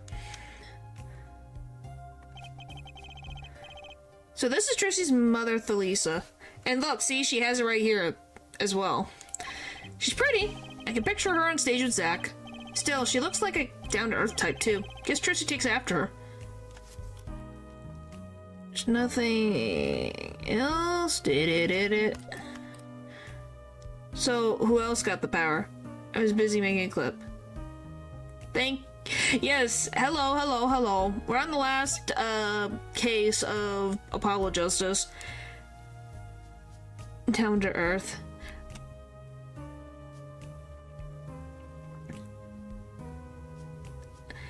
So, to give you context, Apollo has the same power, both Trucy and Apollo have the same power of intuition, and it's based on the frickin' jewelry that they have. So Thalisa had that power of intuition, which is this jewelry necklace or earrings that Trucy in the present currently has, and Apollo has the bracelet. You've already played the trilogy, I presume. Yep.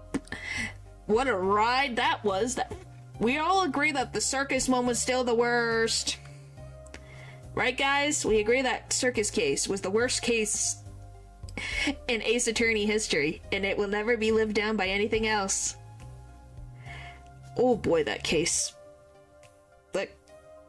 Yep. That case was a mess. What the frick would it be?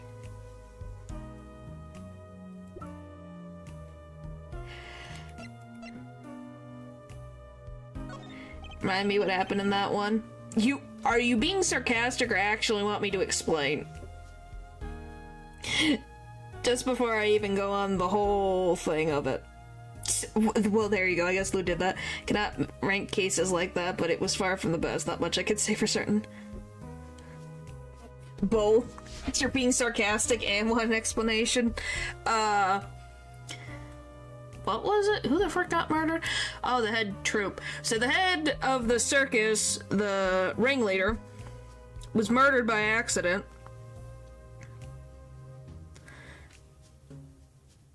And there was a love triangle between two very much older men for a minor. That was a thing, and it was like, why? Why? Why? The most impactful game I ever played. Yes, they are very impactful. But hey, every series has to have its lows, and that one was on its lows. So what do you think about this? I think I just made her nervous. I need something to grab her attention, but what? I just wanted to see if I could... It's just gonna let me into the...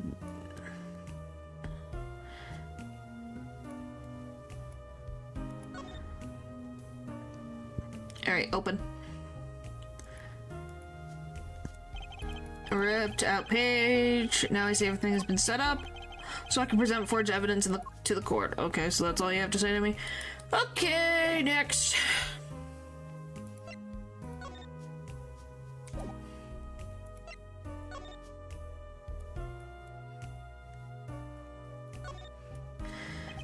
If you look closely, you can see how the pistol is made to bend here.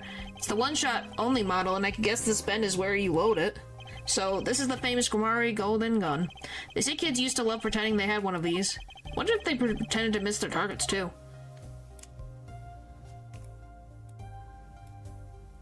Oh, that's very old meaning. Good thing stuff doesn't happen in real life. Let's not worry about that right now. We're just talking about Ace Attorney. Specifically, that was my biggest problem. And the case itself was like, holy frick, it went from a misunderstanding to annoyance. Oh, and then said reason why the murderer was trying to murder the minor was because she accidentally got the murderer's brother maimed by a lion, or bit by a lion, and is in a coma. So, you know, things were just like, wow. This is Ace Attorney, but the ridiculousness has hit ridiculousness even further. Is there... I wonder...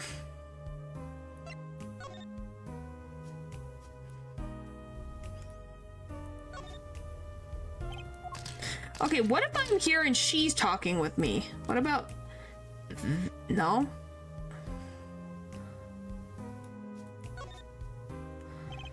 That's an awfully small frame. There's a commemorative stamp on the Gromari's inside. This is you and Vera? Yes, we took that one quite recently. I know I'm a painter, why not paint a portrait instead? I've never been that good at people, unfortunately. Ah, right. Shouldn't you practice? How often do you stream? Is it only on YouTube? It's only on YouTube, and I stream typically 5 days a week. Tuesday through Saturday.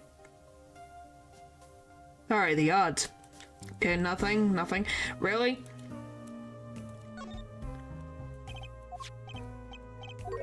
Alright. Oh, it's a right click. Oh, thanks, Lou. You're so encouraging. Okay, what if we go over here? There's some finished paintings stacked here. They don't look all that bad, really. I'll sell you one for 50 cents. That's okay. They look kind of heavy. Oh. Maybe he needs to work on his sales technique a bit.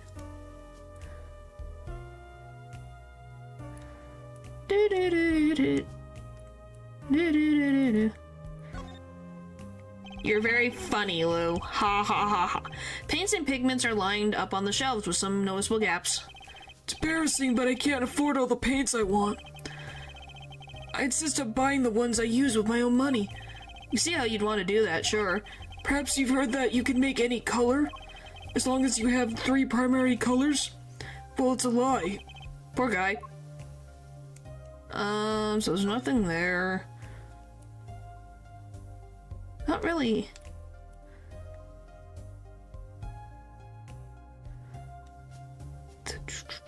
I guess we'll check here, but it's not like there's much.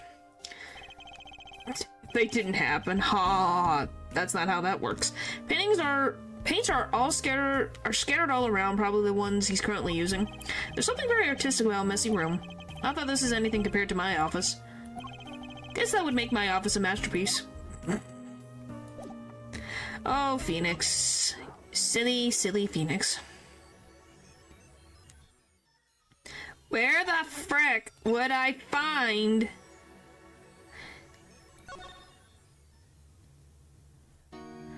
Let's bother you again. Alright. Such a boom to their stuff being accurate.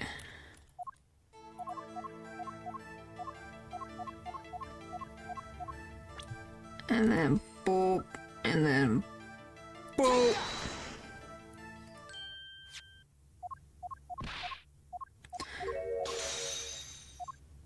Alright. Look, I figured out how to speed through.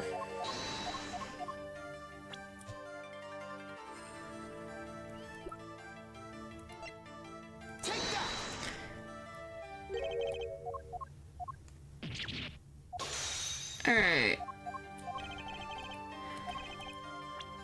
And this clearly... Lisa was the greatest risk. Why was she the greatest risk?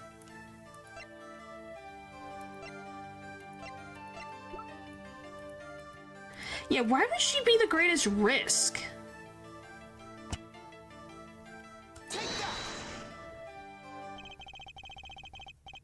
Oh, okay, there we go. Okay. Troop Grimoire's performances were very, very popular. So popular, they even made a commemorative stamp at the height of your fame. We're not merely the latest craze, we're an age. A golden age. It's all here on the stamp. That's the Lisa, yes? Terusi's mother is missing, I hear. What happened to her? I don't know. Well, that stamp became useful. Part of his memory is still locked up. There's one thing you're failing to address. What's that? As you say, our troop was a world unto itself. If our leader, Magnifi, was so inclined, he could hide anything he wished with ease. But, Mr. Wright, then he would have hid a crime, making him an accomplice. Not a great foundation for blackmail. Valiant's got a point. If one of the troop members died in an accident, and Magnifi covered it up, his innocence would come into question. Found the right address, Mr. Wright? I'm so close, there has to be something about how Thalisa's death could affect Zack and Valiant's relationship with Magnifi. I see in your eyes, you still have something to say. How can you possibly prove more than you already have? I'll prove why Thalisa's accident tied your hands so completely.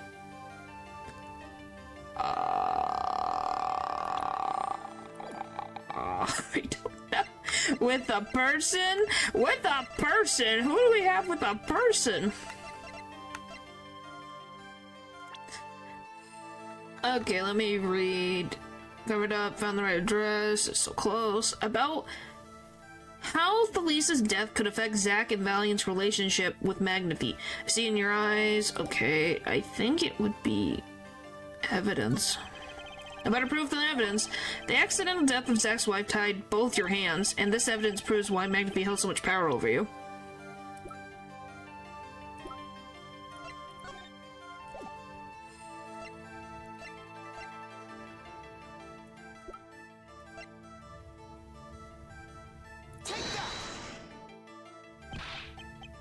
Nope. Frick.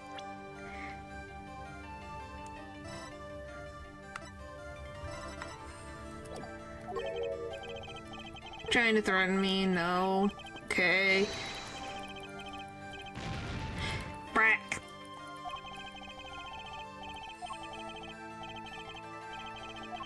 Okay, better stop dreaming, get to work here fast.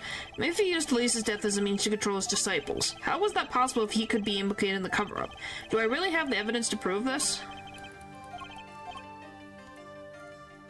The person? It's going to take a little knowledge of the players to crack this one. The incidental death of Zach's wife tied both of your hands, and this information proves why Nightbeat has so much power over you.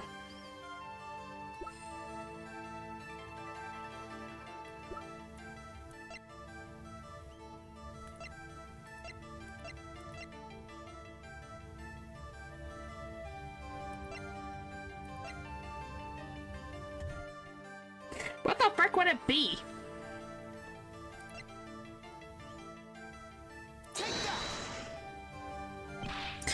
Ah! Like, what would it be?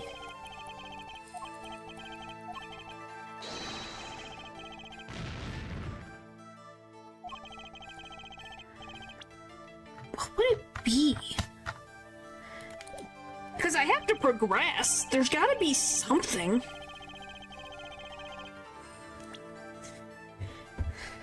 The troop was a tight-knit unit.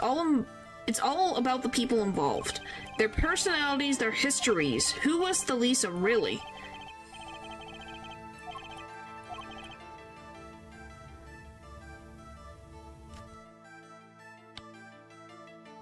What does that mean? What does that mean? Maybe the real progress is the friends we made along the way.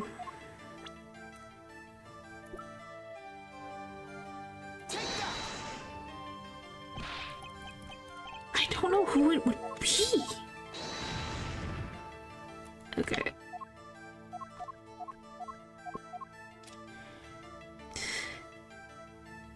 And what evidence would it even be? Cause of death?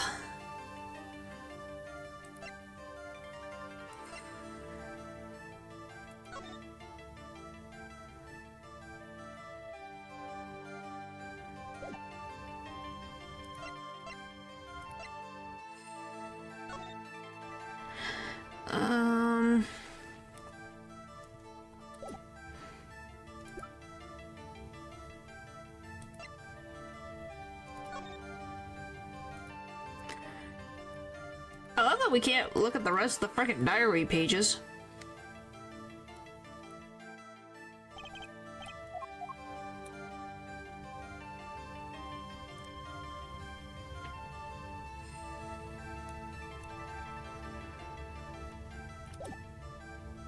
Yes, it is a very thick diary.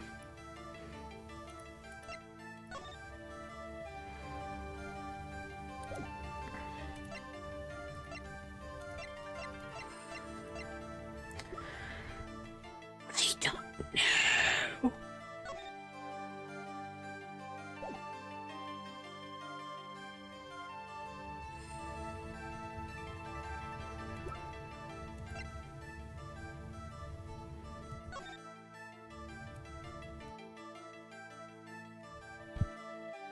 Like, what does it want from me?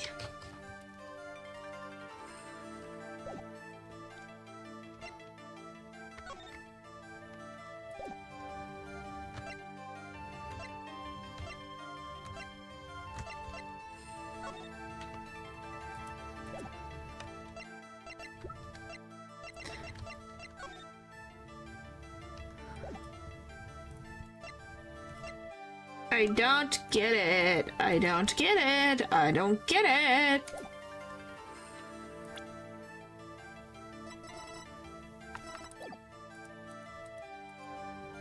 Wow, so I'm stuck in... do you guys have any idea? I have no idea. I have no idea what this would be.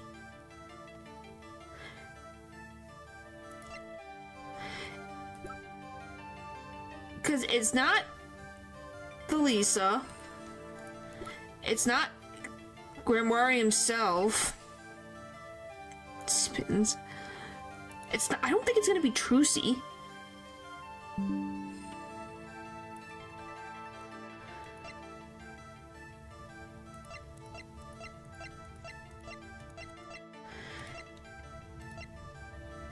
And then this is just the autopsy.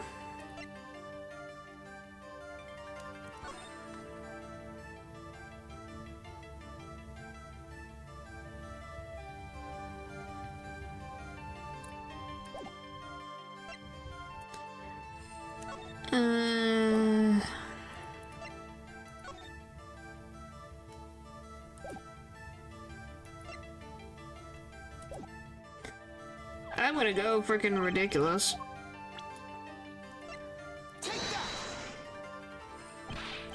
Okay. Any more of this and something's going to give. Time to cool off a bit and rethink what I'm doing.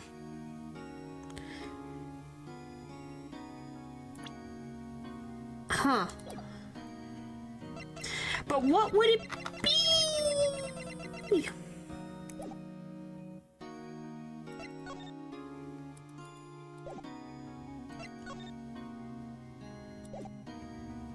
Yes, I did.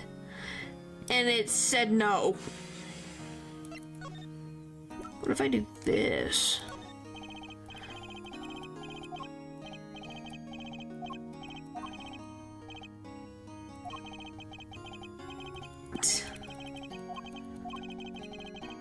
What the frick do you mean?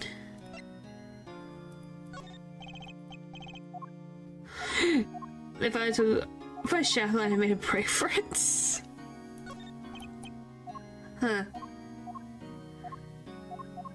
Let's see if I can get any thing.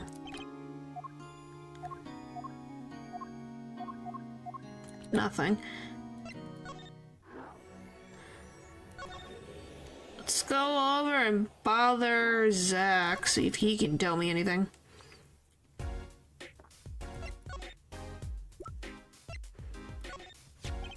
This person in this photo is Trucy's mother. How did you come by this? Trucy showed it to me. She said it, her mother was gone. Then it is so. Huh? She's gone. What more is there to say? Lots? I know. Well, you're still here. According to my in-depth research, Trucy's mother is Magnifique Grimari's only daughter, end quote. Brussel, you are useful! Thank you, Brussel! You're actually useful! So I was correct, it is his daughter. Or old. I don't really have a preference. Really? I just think Valent is Valent and I didn't trust him from the start.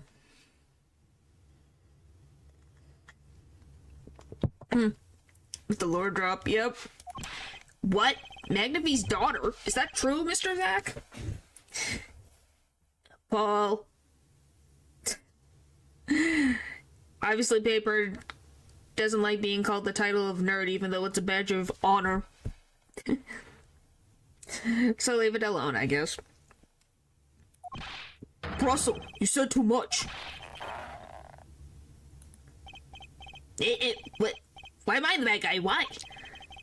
Zach decked him? In any case, Mr. Wright, this discussion is over. Elisa Gromari, she's the most mysterious of the lot. I need to gather some more evidence, clearly. Well, the prelude may have been longer than the main attraction. Shall we begin our game? My final competition? Final why? As you said, I have come out of hiding today to make this document legally binding. No. Once that's done, I shall slip once more underground. Without seeing your daughter?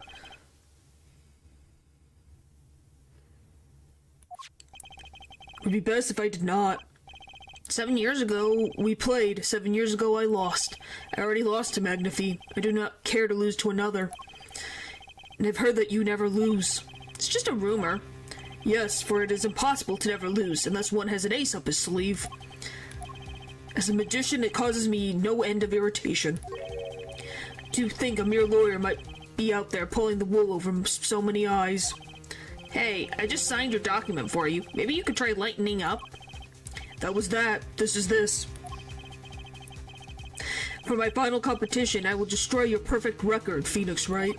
This will be my final performance. You are warned. This guy's beyond serious. So much for a fun evening of cards. Brussel, you may leave. But it's your last game. I mean, what a scoop. I punch and I punch, but still it is not enough. I just remembered a prior engagement. Doodles, gentlemen. Oh, and nice to meet you, Piano Man. Then let's begin. Dealer, you will be the witness to our competition. It is honor for me.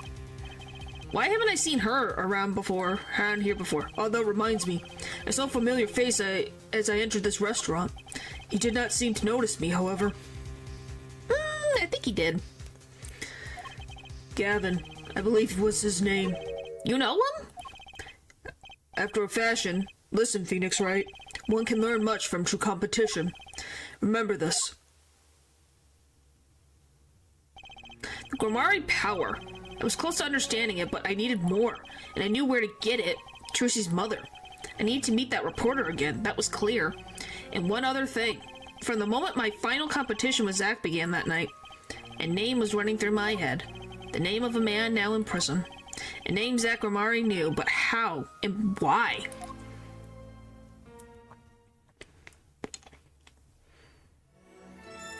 Hooray! What is that cell? What is that cell? Guys, this is not solitary confinement. What the frick is this? Solitary cell 13. Look at frickin' Gavin. He's got a whole decked out frickin' prison. What the frick? And he's got frickin' breakable things everywhere. He's got breakable things everywhere. Just type cell, I guess. But well, isn't this an unexpected surprise? Whatever brings you down to my cramped confines? Gavin. Is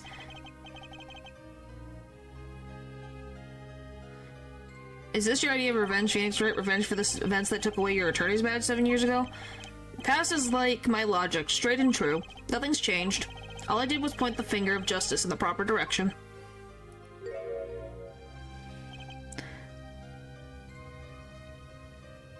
The best conversation in this game. Oh boy. Looks like a regular rich person cell to me. Fine. Glad we could have this little ta-ta-ta, right? You look well, Phoenix, right? You too, Gavin. I don't know if I would want to be on this side of the cell. I'd like to be over there. Gavin's murder. Life has been full of surprises for the both of us. I've no doubt you never expected to lose that attorney's badge of yours. And I'll bet you'll never expect to wind up here. Shady Smith was the name of the man you killed. Do you know who he really was? Who he was? Zach Gromari, you know, the defendant. Remember him, of course. But you say Smith was Zach. Impossible. Don't even try to tell me it was a coincidence. What did I just say? Life is full of surprises, don't you think? After that trial, you were arrested and found guilty, but your motive was never made clear. A mistake I plan to remedy. You're not an attorney anymore, Phoenix Wright. What possible conclusion do you think this investigation of yours can lead to? I killed a man named Smith with the bottle because I'm an evil human being. Isn't that enough? Not for me, it isn't. I need to know why you did it, Gavin. 7-year-old case. You recall that case 7 years ago? Ah, yes, the trial where Zach Gromari pulled his famous vanishing act. My brother won his fair share of praise and adoration for that trial, as I recall. Genius prosecutor reveals crooked attorney, was it? That was when I met you, wasn't it? Was it now? The Bar Association Review Board voted unanimously for the strictest punishment. Unanimous, save for one dissenting opinion. Yours. Huh. It was my brother who was responsible for putting you in that position, after all. For 7 years we've been friends, and yet I still don't understand you. But right, your friendship towards me was never pure. You suspected me then, as you still do now, don't you? Yep. Honestly, right now, I'm not sure what I think. Reason for murder. You didn't just brain a guy with a juice bottle for no reason.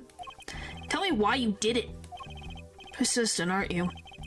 I came here because I remembered something. The night of our game, Zachary mentioned your name, Gavin. Oh, that reminds me. I saw a familiar face as I entered this restaurant. You didn't seem to notice me, however. Gavin, I believe was his name. After that, he was killed, and I asked you to help me, because I remembered your kindness back when everyone had turned on me. I seemed to be in a bit of trouble. Something like that. Dead, someone hit him, hard. Me? Please, the cops should be here any minute. I'm in your hands, should it come to that. I have to know, why did you kill Shady Smith? No, Zachary. Oh, there it is! Whoo!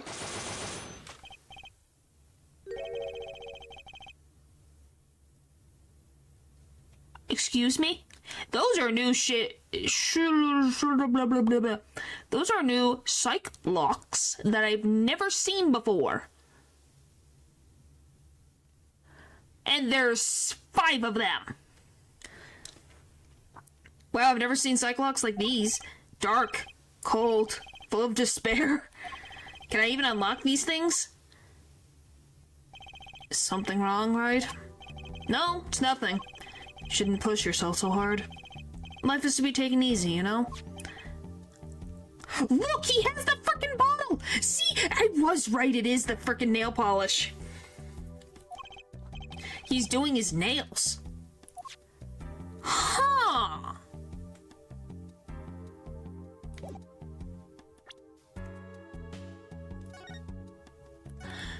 I'm wondering, does the nail polish would be poison, right? Right? They wouldn't let him have poison in here, right? Oh, and there's, what is that? That envelope's been bothering me since I came in here. It's final boss. Yep.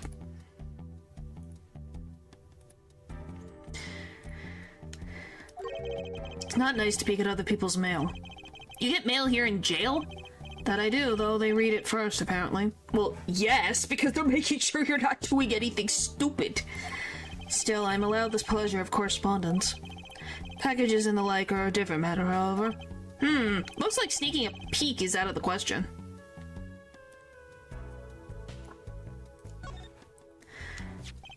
You're thinking, what self-respecting man would use nail polish? No!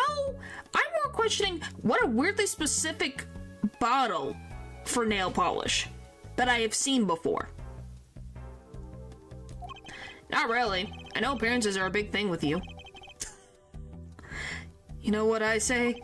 One cannot live a beautiful life without beautiful nails. First-rate in all things, except nothing less. That certainly does look like first-rate nail polish. I like the sparkly bottle. It's crystal. If you're so drawn to it, please have one. It's on me. The nail polish is colorless. Woohoo! We got it! But this freaking chair, man. What is this chair? That's some chair. Just looking at it makes me want to take a seat. You'd probably have to add a whole digit to the price of one of my office chairs. And here, a comfortable chair is the most valuable thing in the world.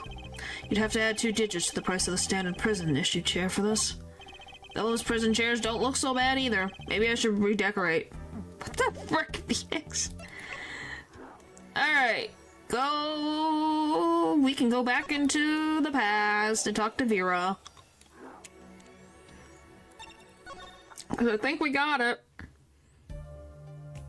Well, it looks comfortable more than probably regular standardized prison cell chairs. If we had to guess. So he gave her nail polish. Interesting. Why?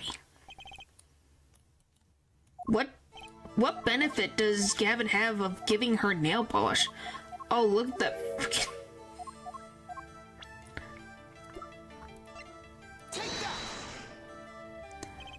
This was what they gave you, wasn't it? The same bottle's over there on your desk. Your good luck charm, right? I heard once, cosmetics were once thought to ward off evil. This is a magic bottle. It has power. Ah, of course it does. I'll just refrain from commenting any more than that one. On that one. I think I know who gave you that bottle, actually. The one who asked you to do this job. Was it this client?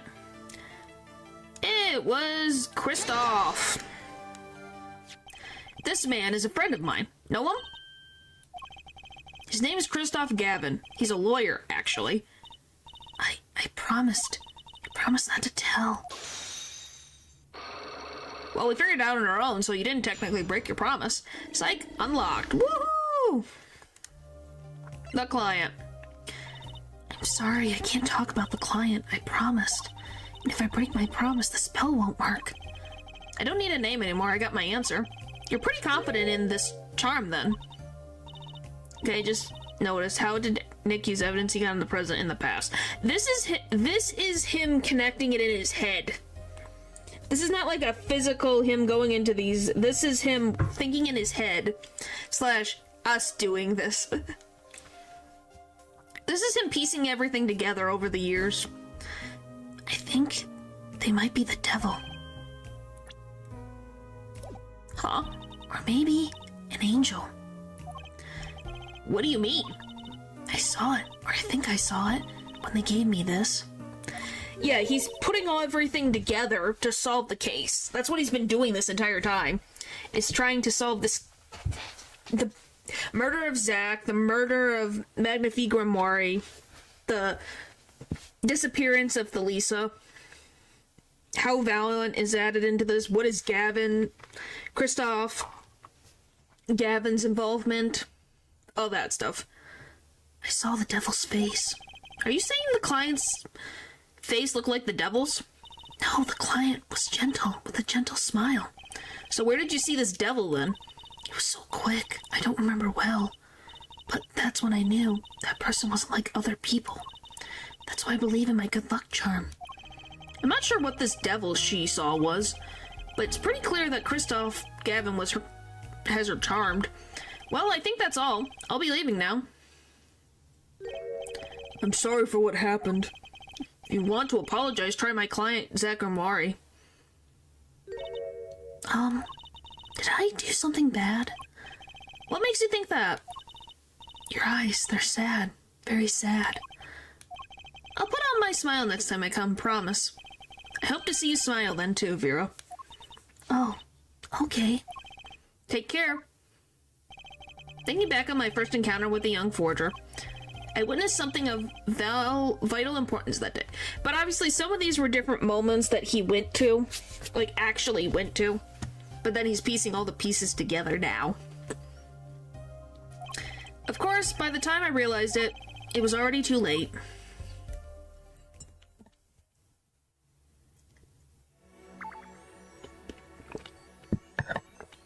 Hooray! So that one, we just have one more there, and then everything frickin' else in the present.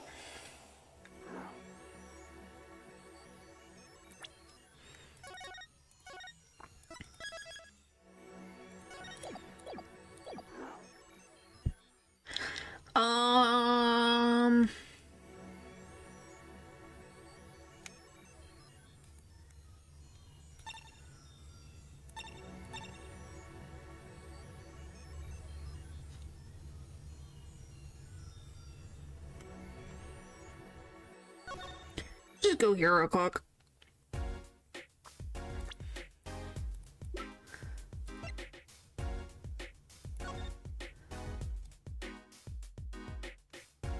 What is that? Ariadone. I've heard of that brand. And this must be the brand symbol. It's supposed to be some kind of flower. Wait, no, maybe it's a hand. Wait, on second thought, is that an eagle? Who makes these things up anyway? You'd think they'd try for a clearer symbol at least. It's such a weird nail polish thing. It just looks like it'd be difficult. Okay, what do I have to do with you? The Grimoire's secret. I don't think I can do anything with you.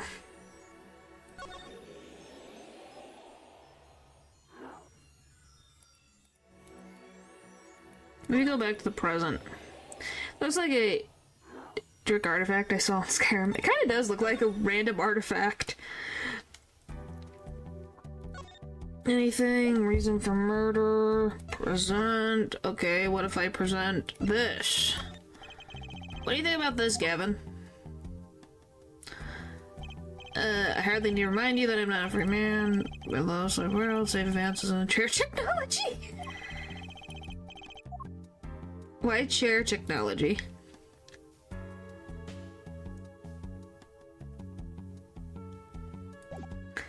I'm trying to think, how do I progress now? Because we got through there.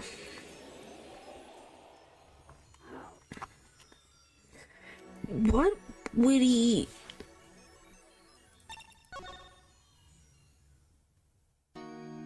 I wonder, let me see, did they update her profile? Yep, okay, it did. So now we can bother you because it's got the daughter of Magnifique Grimoire. There we go. Perfect! Now we can bother Valen. Hello, I'm back. Again. For round whatever number this is. Probably 5. Bring it!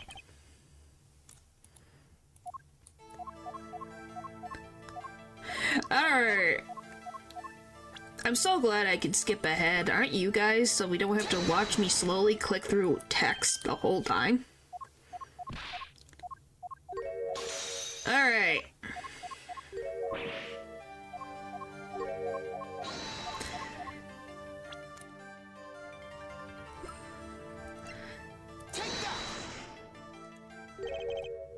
Alright. I love that we're doing like a quarter or something, but that's half the appeal.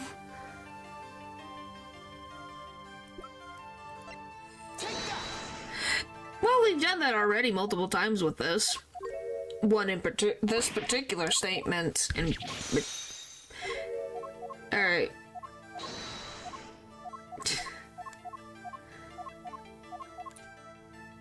Okay, with a person. Okay. Boom. So let's try now. It wasn't a question of who shot Thalisa. Thalisa herself was the problem. What do you mean? She was Zach Grimoire's wife, Trissy's mother, and Magnifique Grimoire's only daughter. There was a terrible accident, and the two of you killed your mentor's only daughter. If that wasn't the key to Magnifique's power over you, I don't know what was. It was an accident! Hooray, we did it! Cyclock successful. The blackmail. There was no proof, none at all. But Thalisa went missing, and your mentor blackmailed both of his disciples. It doesn't take a genius to put one and one together. Ours was a complex family. You mean True Grimoire? Master Magnifique Grimoire, his only daughter, and his 2 disciples. That does sound like a recipe for disaster, doesn't it? To not be tempted into faulty flights of fancy. Yes, there was an accident, but that is all it was, an accident. Zack and Valiant's tour de force. The guns blazing, the bullets fly straight towards the beautiful body on stage, and then crash, zoom, zing, pow, into everything but her. Now that is magic. It happened one day when we were practicing. Same trick with a new twist. And tragedy.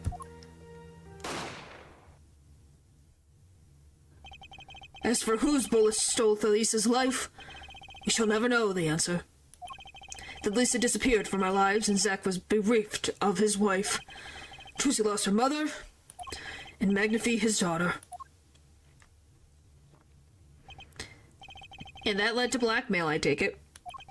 It's all part and parcel of the darkness that comes when the curtain falls. The darkness.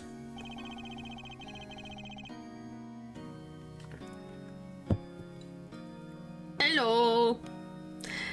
Well, then go to sleep, Matthew. Why did Magnifi Grimari try to cover up the accident? It was his own daughter who died. All I can say is it was a critical time for Truth Grimari. The passing of the torch from Magnifi to Zack and Valand. We all sacrificed so that it might be a success. Delisa's death was the greatest sacrifice of all. Yet, even when her life was extinguished, her presence was not. What do you mean? In the meantime, we, myself and Zack, found we could no longer oppose Magnifi's wishes. Fair enough that you don't even want to do fun things. Yeah! That just means you need to sleep. Magnifi forced us to perform his art for his benefit. I see. I guess I can understand. I mean, he did lose his only daughter. But do you not find cowardice in his actions? Huh? To decide to hide the truth of your own daughter's death is one thing, but then to hang that death as a guillotine above our heads? Things were dark behind the scenes of Troop Grimari, that's for sure. No, not the Evitard, the other tired, you know. Ah.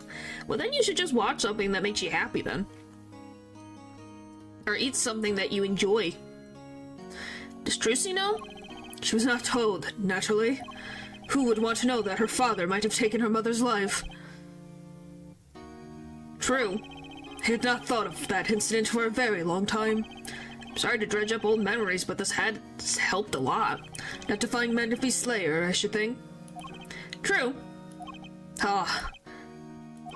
After that incident, there was one who came sniffing quite persistently. Reporter? He called himself a newsman at the time. Often I spied him lurking about the dressing room, doing his research. Would you happen to remember his name? What was his name? Sorry, I've forgotten. But in the course of his interviewing, he became quite close to my partner Zack. I liked him not. I see. His name, I do not recall, but his scent, the cloying aroma of mint. Yes, whenever he smiled, which was far too often. I see, thanks for your help. It is not good to interfere with the past, Mr. Wright. You will not uncover answers, only wounds. I'm sorry. I began to notice a dark curtain hanging over Troop Grimari, and I began to realize what I had to do. I had to protect Trucy from that darkness. The reporter he mentioned, the newsman, I never learned who that was at the time, though I've gotten a pretty good idea who it is now. That smile and that sickly sweet smell of mint. The floss-thin thread connecting Zack Grimari to this world. Sooner or later, I'd have to track him down. I'm assuming he's in the present. Yay! The past is complete! Now the present! True Studio. Sunshine Coliseum. Oh, everything is open to me. Guess we'll go here. He's either here or over at the other thing. Present day Sunshine Coliseum. Nope, there's present Valand. Well, this is a blast from the past. Long time no see, Mr. Valand. 7 years has it been? Frankly, I did not think I'd ever see you again. Actually, I came because there's something I want to ask you. I've spoken to the press. I have nothing more to say. I've spoken to a lot of people myself and come to some conclusions. Yes, he grew a mustache. Is this Ace Attorney with time travel? No. Technically for us, yes, but not for Phoenix. He's piecing things together, and this is just how they show in a medium of him taking the information he's had over the past 7 years and putting it together to get a cohesive case and understanding of the events that caused the deaths of 3 people. But then I realized I needed to hear it from you. Magnifi Grimoire. I have walked a difficult road these past 7 years. Because you couldn't perform Magnifi's repertoire? Do not be deceived. Valiant skill is the real deal. I do not acquire my mentor's hand-me-downs. Well then, why are you doing this? Or, hang on, let me move over. Then why are you doing this? No, it was my partner who slowed me down on my way. Zach Grimoire? His rather well-performed disappearing act 7 years ago was the end. Or so I thought. Zach Grimoire murdered our mentor and fled to escape punishment for his crime. You said something to that effect 7 years ago, didn't you? Remember it as if it were only yesterday. Yet that was not the way of it in the end. For while he vanished, the suspicion upon my own person never did. His partner Zach vanished to protect him. That's what those thieving magpies of a press said. I had no idea. Yet that very same press comes to me now, feigning interest. They cover the greatest magic show in history as if it were a Vaduvian distraction. And yet here I must stand, smiling at them all. What am I, if not a player in some fiendish farce? An hour and 30 minutes?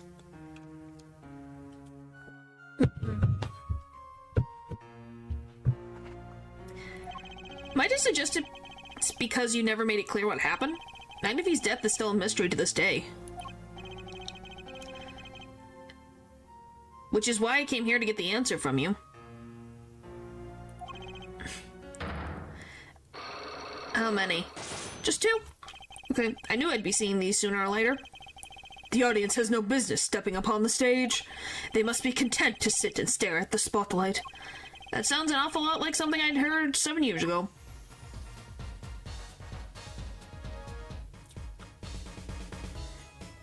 I will deal with you in a second. Let me just save. We'll try. Oh, whoa.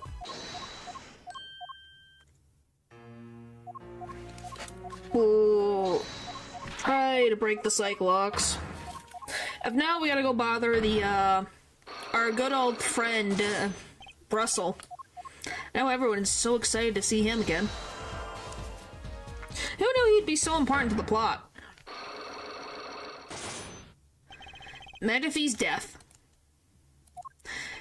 Ask what you will, you'll get nothing from me. As much as a part of this affair as you are now, I have to know what happened. 7 long years I have endured. Now, finally, the curtain lifts on my new golden age. All the miracles of our troupe within my grasp. Sorry to do this, Valiant, but right now, I need answers. I think I'll start by dropping an explosive that should shake things up. Valiant, I wouldn't be so sure about those miracles. It's not as long as I have this. And what might that be? I see it bears the Grimoire seal. I should have brought this to your attention sooner, but I didn't imagine you'd be planning your comeback quite so fast. What is this? A document showing the true recipient of the performance rights to Magnifi's miracles. What? Zach Grimoire, he wrote this? What? He passed everything to his daughter? Trucy Egmar. Actually, she's officially my daughter these days. Preposterous, Zach is gone, vanished into the void. This is the genuine article. Zach was alive when he wrote this. Both myself and the notary can testify to this. Yep. Ha! Why? Why does fate toy with me so? Why must my life be lived in thrall to the dead? You're not the only one with the problem. But he shot Magnifi. Yes, it was Zach. It was. And then he left. And my career was as a magician fell into darkness. Did you think there might be some way out of it? Say, if you could prove Zach Grimoire shot Magnifi, was that why you testified? Yes, my way out. It should have been my way out. Well, it might not have been too late. It might not be too late, Mr. Valiant. All I need is a way to prove your case. Who really killed Magnifi Grimoire?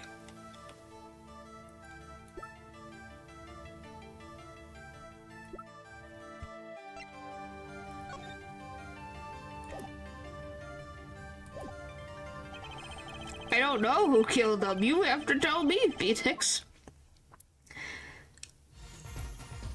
Alright. Let's go here to see Brussels.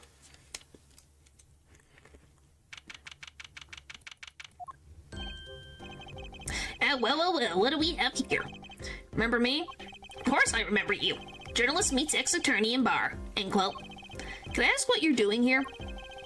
Mr. Masham was poisoned in his daughter's... Oh yes, I know. Oh, how I know, yes. It caused me no end of grief, to be honest. Journalist wishes he'd tracked down case just a little quicker. End quote. Were you on the trail of this case the whole time? Zach Omari was a good friend. Zach said something to that effect back at the Borschwitz Bowl Club. What a character. What a man. The little? No. A lot. No. Extremely rough around the edges. Do you think I could ask you a few questions? Oh, you serious? I mean, I'm usually the interviewer, not interviewee. Journalists ask questions, not the other way around. End quote.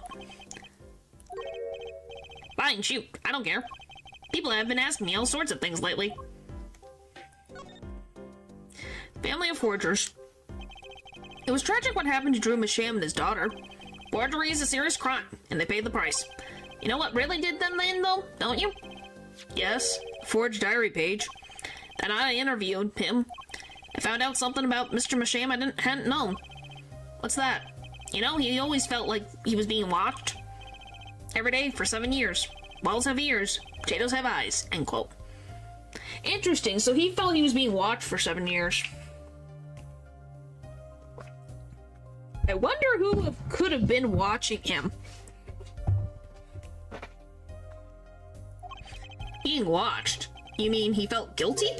No, I'm not talking about feelings here. You know, I felt watched too. The whole time I've been on this case, no less. Journalist gets tingling sensation on back of neck. Freaks out. End quote. Because you felt guilty? Why would I feel guilty? You feel like you were being watched, huh? I wonder what it all means. Paranoia. Drew Masham felt like he was being watched.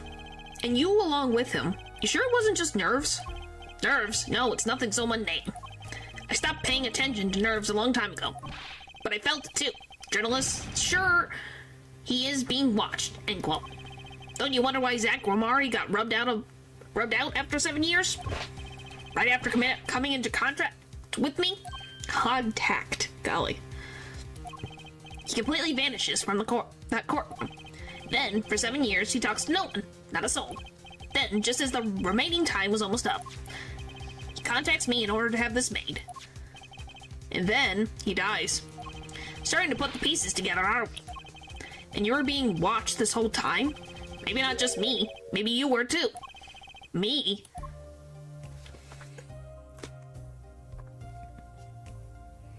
Oh boy. Apparently they just have a lot of frickin' resources to watch everybody, I guess. Zach Wamari. I bagged Zach through that case, actually. You mean the shooting of Magnifi Grimoire? No, before that. It's not widely known. You mean the accident? During the quick draw shoot 'em practice? Who do you mean who?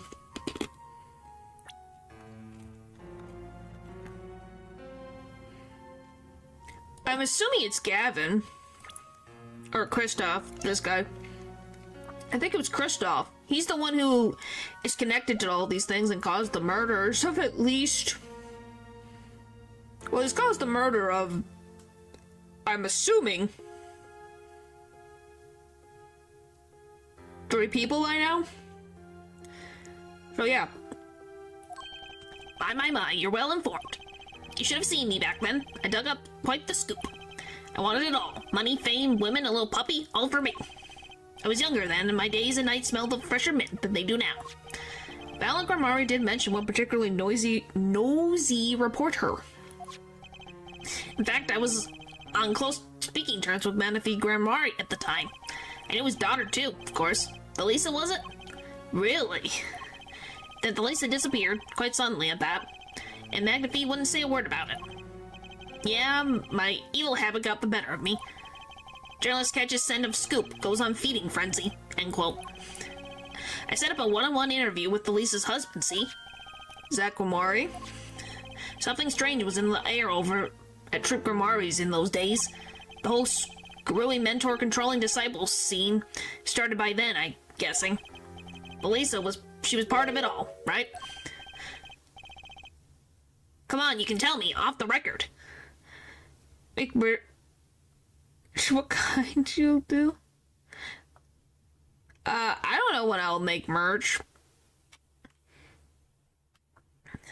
I'm not going to put a certain goal and what kinds.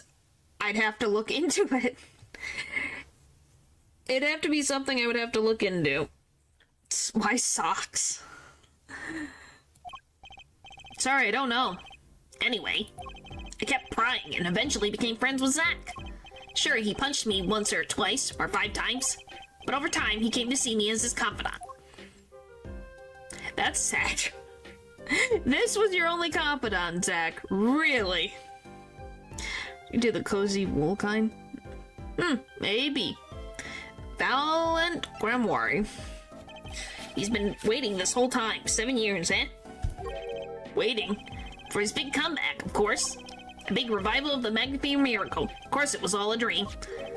Because of this, The performance rights? in the absence of any official documents, he was golden. Who's to say the old man didn't give his rights to both Zach and Valiant? So Valiant waited until Zach died. Legally, at least. White bed sheets. Why are you guys like this?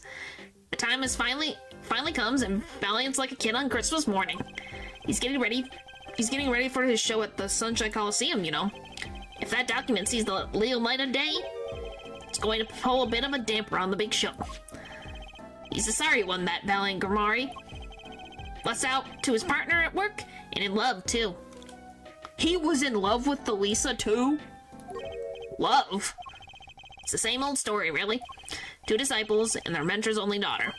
What has 3 sides and all of them pointy? A love triangle. Are you freaking kidding me? I didn't think we were gonna have an actual love triangle. Why?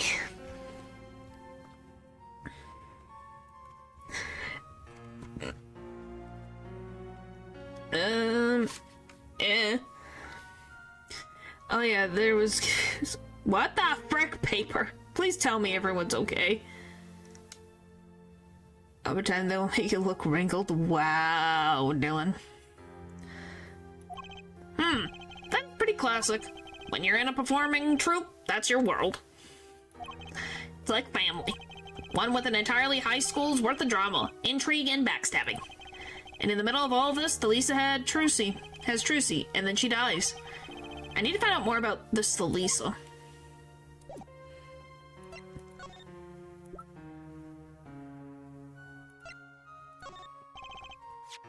Mr. Brussel, do you know this person?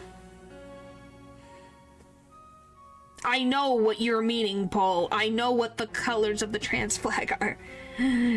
Goodness. I wasn't even in school. You don't say.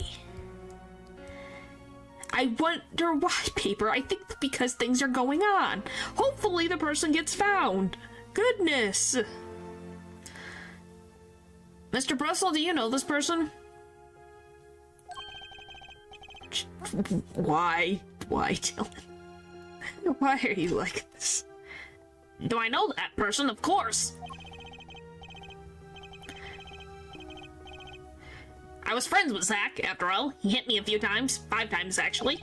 But still, I'd never forget his wife. Lisa Grimoire. Magnifique Grimoire's only daughter. Do you think you could tell me more about her? It's actually a joke. Okay, I thought you were being serious. You have to remember, I have no context for anything. Please don't do that. Don't joke about that stuff, please.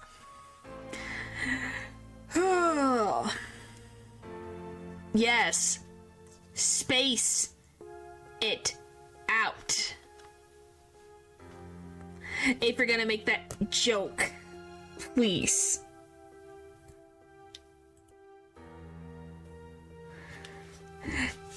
Please. Alright. Do you think you could tell me more about her? Well, why the heck not?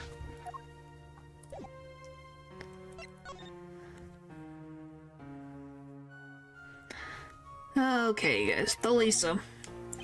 So, Thalisa married Zack and had Trucy, see?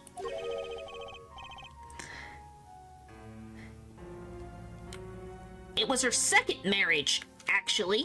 Second marriage. Was she married to Valent at all?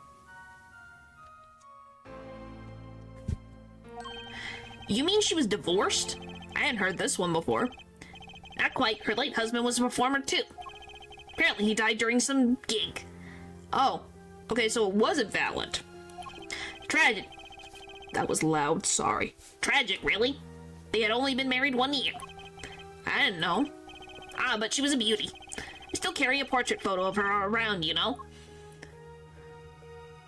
It's the same photo. See, it's the bracelets. See the bracelets? That's Apollo's bracelet. Did you guys see it? It wasn't that loud on my side. It sounded loud. I've known Trucy since she was a little thing, too. She got the real deal. She got the better deal, really. Remember I saw a kid drinking in the parking lot before school once. Apollo's mom. And she's not Apollo's mom. I don't think. Like, I'm pretty sure they are not related. I'd have to double check, but I don't think they are.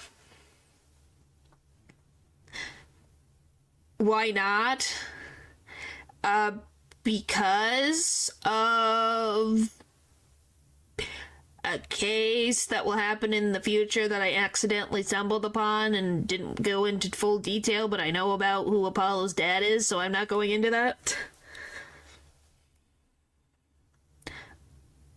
How does... Apollo is older than Trucy.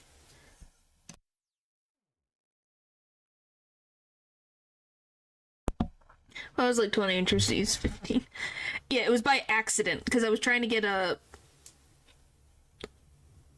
pictures for thumbnails, and it happened because I was trying to find Christoph Gavin. So I was trying to find associates, and I found it. In a sense, she runs him in. Yes, in a sense, she is his advisor, I guess? She got you for family, after all. What do you mean? Before. It's obviously Zeus. Why Zeus? Oh, because of Greek mythology. Ha ha ha. Very funny. Hey, it wasn't on purpose. Hey, when you're trying to remember the name of a guy who has the same last name as another character, it's difficult. Is it pun day? Yes, I guess it is. What do you mean? Just reminisce, you know? Elisa had another child besides Trucy. End quote. Wait a frickin'... Is that actually... Wait, please. Are they actually related? Are they? Are they? Are they? Are they actually? Like I said, let me frickin' see this. It's affiliates. Let me frickin' see this. Let me double check this. Oh my gosh. Oh my gosh.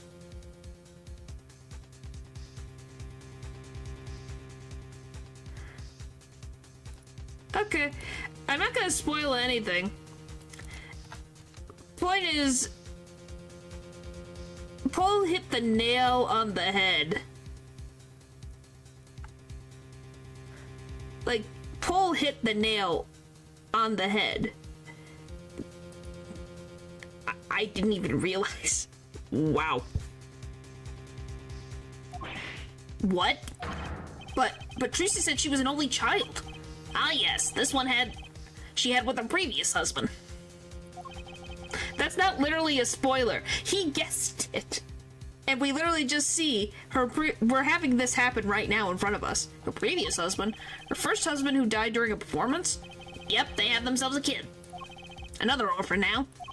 That's another one who slipped through the cracks. No idea where they are now. Felisa had another child? Do you think I could borrow that photo? Sure, I can be generous on occasion, you know.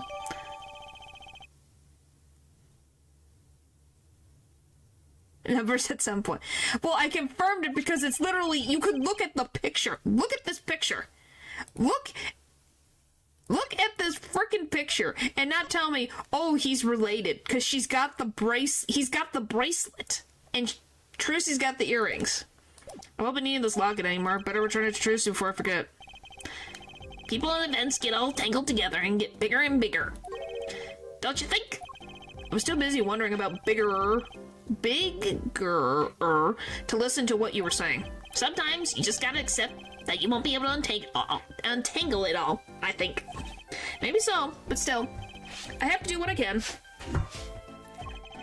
And I have to tell what I find to those who come next. Next, you say? I'm not the one who will close the curtain on this little play. Apparently, that's not my role anymore.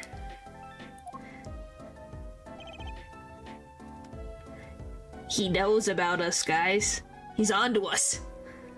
Magnify? I was just wondering what Magnify would think of all this. What do you mean? Haven't you seen it in Trucy?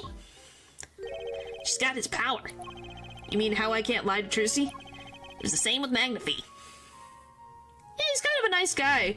Once we get past all the weirdness that he has. And with his daughter, Felisa. It's a strange thing. You think it's some Grimoire gene? Magnify told me once back when Zack married Felisa. He said Zack had good eyes. But not good like Grimoire's eyes. Not that good. I wonder if Zack ever played a game of poker with his wife. Who knows what the Grimoire's secret was? Maybe nobody. Now that Zack's gone. Zack Grimoire.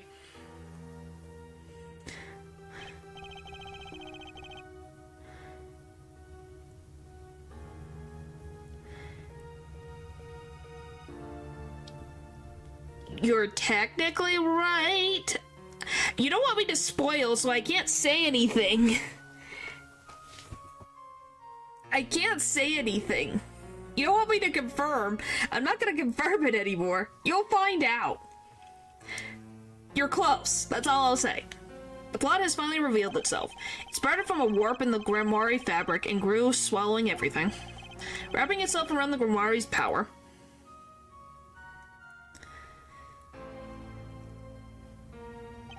A power which passed from Magnify Grimoire to Felisa to the next generation. I would once again need to meet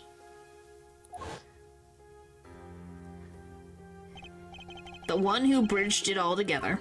Which, by the way, doesn't that make the whole point of people shipping Apollo and Tricia together? Hey, they didn't know, so how would they freaking know? It's like, how are they supposed to know? I didn't know.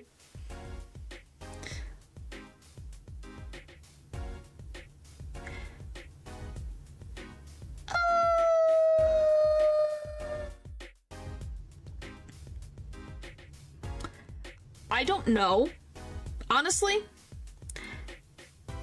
all I know is that Apollo was with his dad.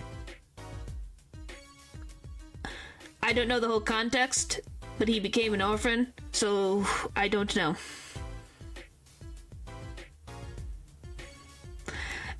No, they cannot. Let's not do that. Nope. Nope. Nope.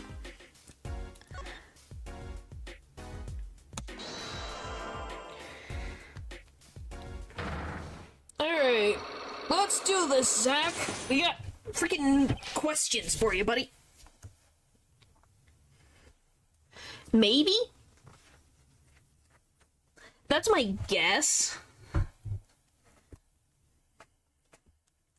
That is just my guess. Okay, I'm gonna say this. This is not really a spoiler. We're going to learn more about Apollo's father in the future. I'm not gonna say when. I'm not going to say where, but we are. That's the only reason I know about Apollo's father. Once again, it was by accident. I don't know the whole context. I know nothing. I know what his father looks like. That's about it. That's like, huh. The Grimoire secret. Okay, where's this?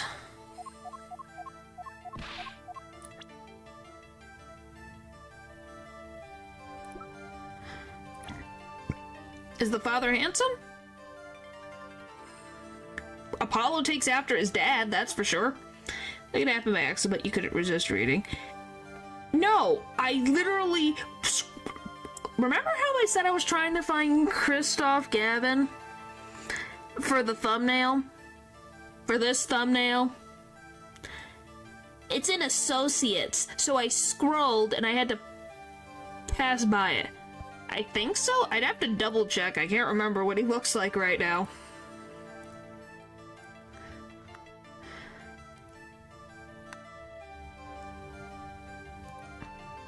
That looks from his mom.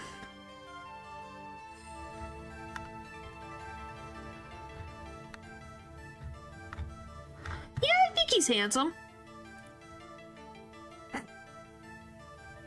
All I can say is that Apollo definitely got the eyebrows from his dad.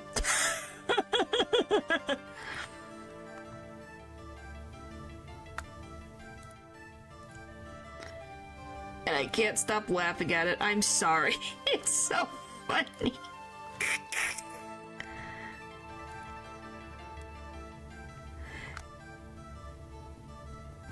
How'd you know? How did you know that he got his forehead from his father?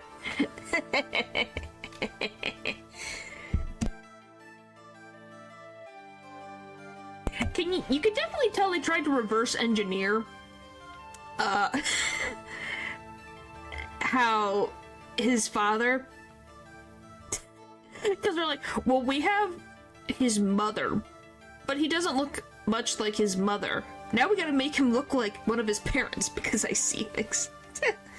I'm sorry, but yeah, the time isn't linear to me. Makes sense, but yeah, I just find it funny that, you know, they had to circumvent to make him look like a... Oh, it's just funny. It was on accident, but it was funny. Alright, anyway. Where am I? Maybe Trish got a power from her mother. I will not speak of it. This is officially missing, correct?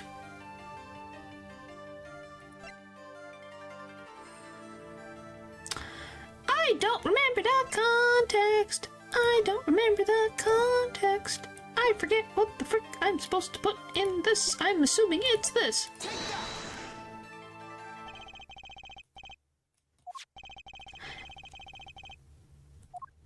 Alright. Alright, I can't skip through this. Frick. Alright.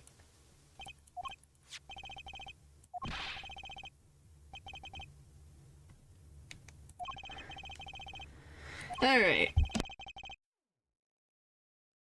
He did say the same thing. Alright, there. Yet there was one. Felt like an embrace. She's. It's Tracy. I did not know. Blah blah blah. There's someone else. Follow. But yeah, them eyebrows, man, and that forehead. It was like, oh my gosh, it looks like a carbon copy of those eyebrows. It was like, oh my gosh, why the eyebrows? I won't continue, but those eyebrows, man, they're really genetic. Does that mean Phoenix gets the genetic eyebrows too? That's my big question. Does that mean we haven't seen Phoenix's parents before, so does he get the eyebrows? Because I think Ryunosuke had the eyebrows, not as like spiky as Phoenix's, but definitely had like the spiky-ish eyebrows. Would you guys say? Or does Phoenix have spiky eyebrows? I can't even fucking remember what Phoenix's fucking eyebrows look like. Does he have spiky eyebrows? Where's the freaking... I want... this one. Can I have Phoenix Wright, please? Where the frick is Phoenix? Back up here? There he is. Wonder though if he was an ancestor from the side of his mom or dad. Oh yeah, he does have a slight bent in his eyebrows. I had to double check. I'm like, I don't remember the bent in the eyebrows, but he does. Yeah, we don't really know. I don't think they've ever said. Just has said ancestor. I don't think they've ever specified. Let me see, Ryunosuke.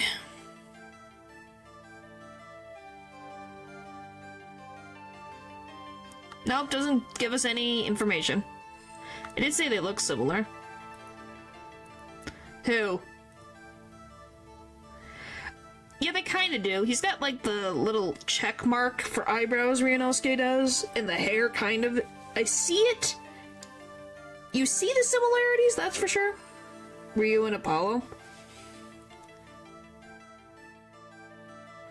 Yeah, they have similar-ishness, but I don't think they're the same. Alright, anyway, let's continue.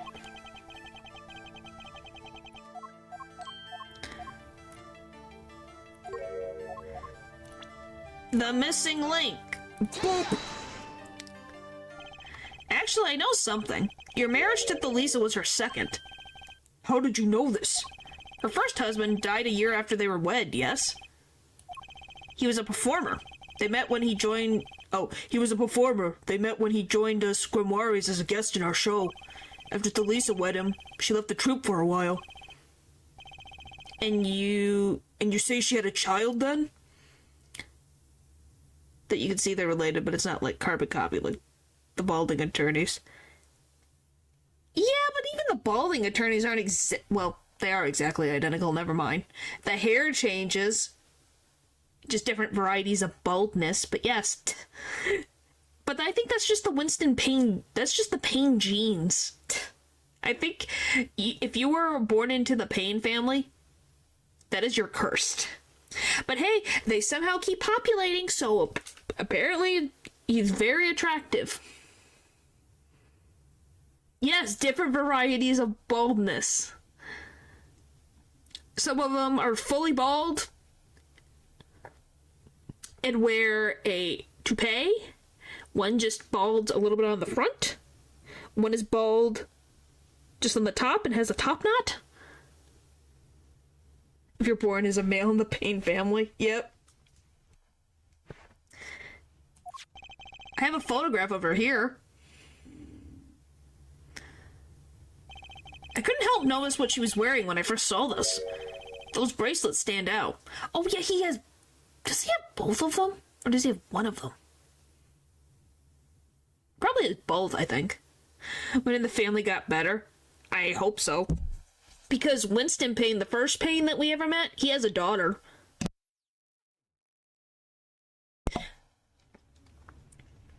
He has one? I was like, it's at least one. Do I really have to go? I love that I have to keep going back because I can never remember to save my life. What the frick? Hey, Apollo, I'm back again. Can I have your freaking stuff? Thank you.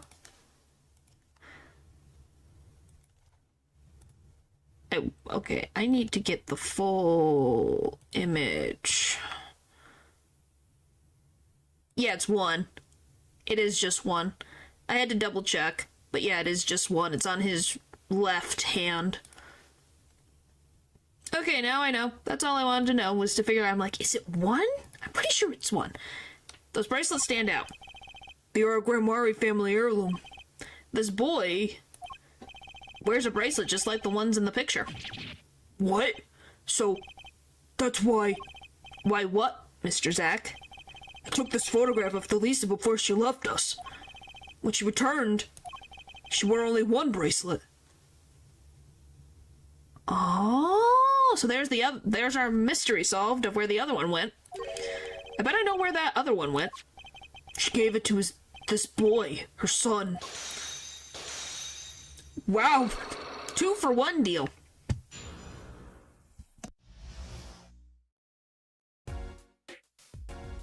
We got both of those locks out of the way.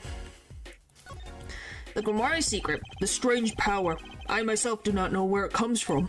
Yet the fact is that it's passed down the Grimoire line. It runs in their veins. What is it? I asked her, Delisa, once. This is what she told me. Her power responds to tension in others. Tension? If she were to face a person and they become tense even slightly. Yep, they are siblings. They're half siblings. Half. They don't have the same dad. They have the same mom, though.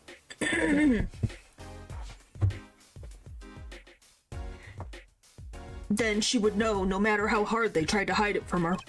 So she could see it? Not quite. This is the strangest part of it all. She wouldn't realize that she was subconsciously detecting this tension without the use of a particular object, or in her case, objects. Objects? Wait, were they something she wore? Yes, her bracelets. I admit, the first time I saw one of those, I felt there was more to it than just fashion. Yeah, they are siblings. I'm just saying, in the genetic thing, they are half-siblings. Does this have the present or the past? He's 22, she's 15, so... 22... So it'd be like...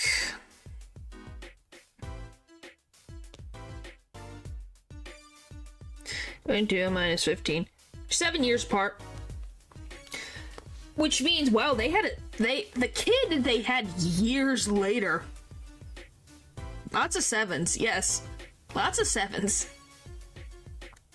Interestingly enough.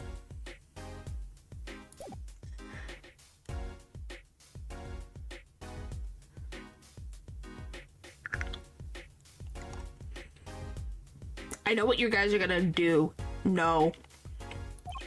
But what kind of power could a bracelet have? I made a decision. I will tell you all I know. Consider it a gift. Trissy and Apollo. Well, I hardly need you to tell me at this point, but those two. Are brother and sister, yes. And the brother, too, has powers of theirs. So Trissy has an older brother. I wonder what will come of that. Well, they already act like siblings to begin with, so I think that not much has changed.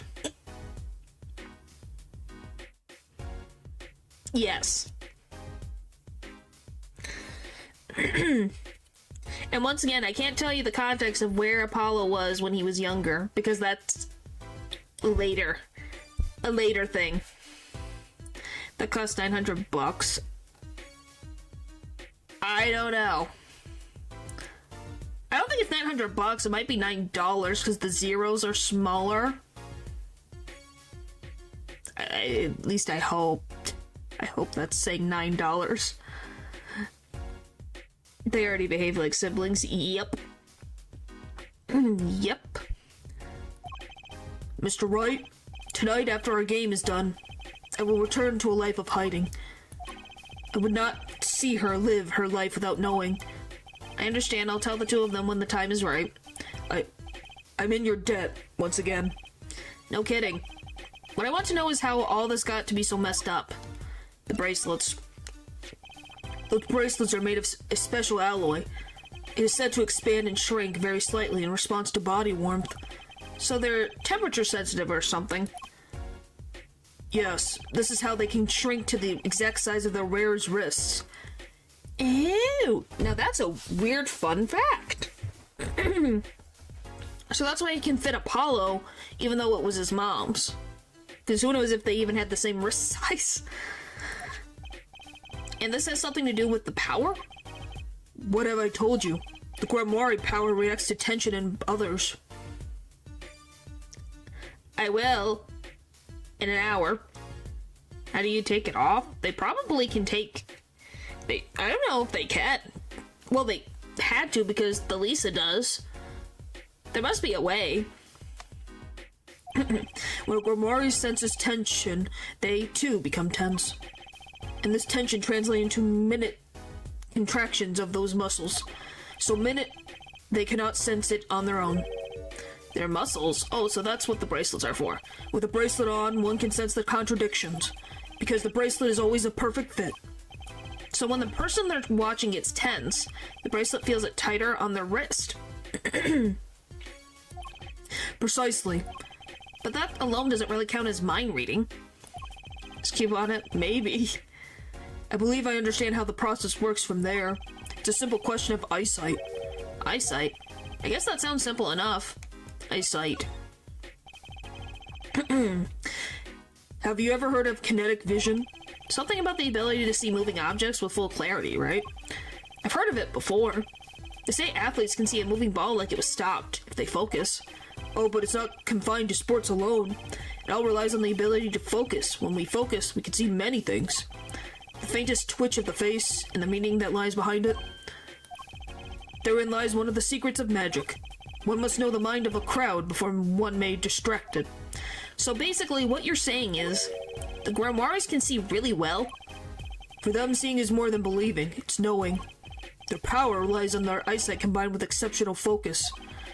Things are starting to come into focus for me, too. So it's not like a superpower, it's literally they just have really great eyesight. Really good eyesight.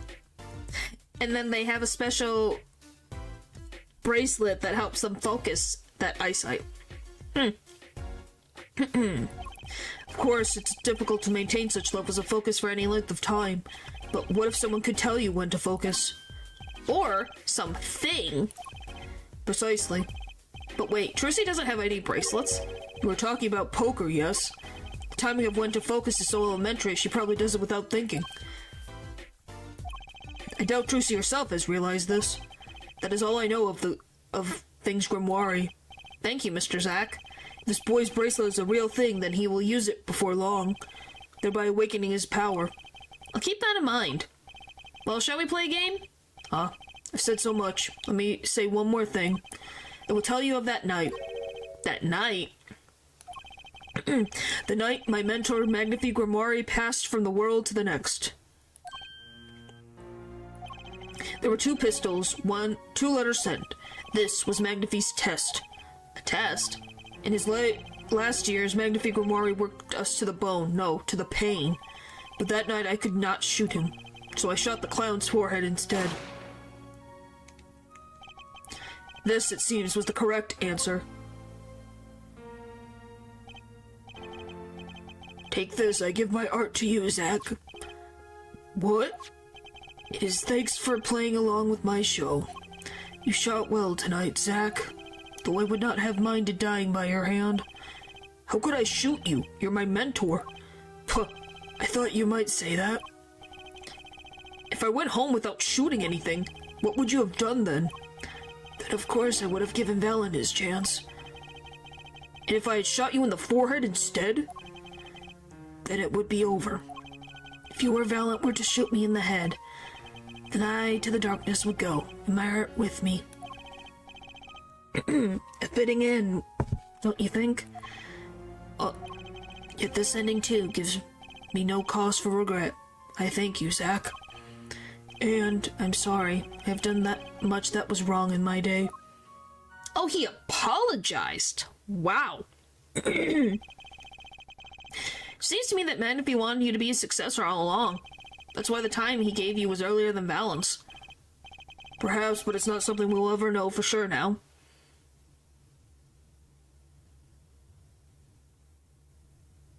I think he takes the bracelet off. I would assume so. But if he doesn't, then maybe? I wonder, what is Valen up to these days? Waiting for you to die? If 7 years pass like this, the performance rights go to him. And now here I am, and his dream is ended. It's worse than that, actually. Public opinion's a fickle thing, you know? What? You don't mean to tell me they put the blame for our mentor's death on him? Who do you think they would have to blame? You're missing So the only one in the public eye for 7 years was Valent. I kind of feel slightly bad for the man. Slightly.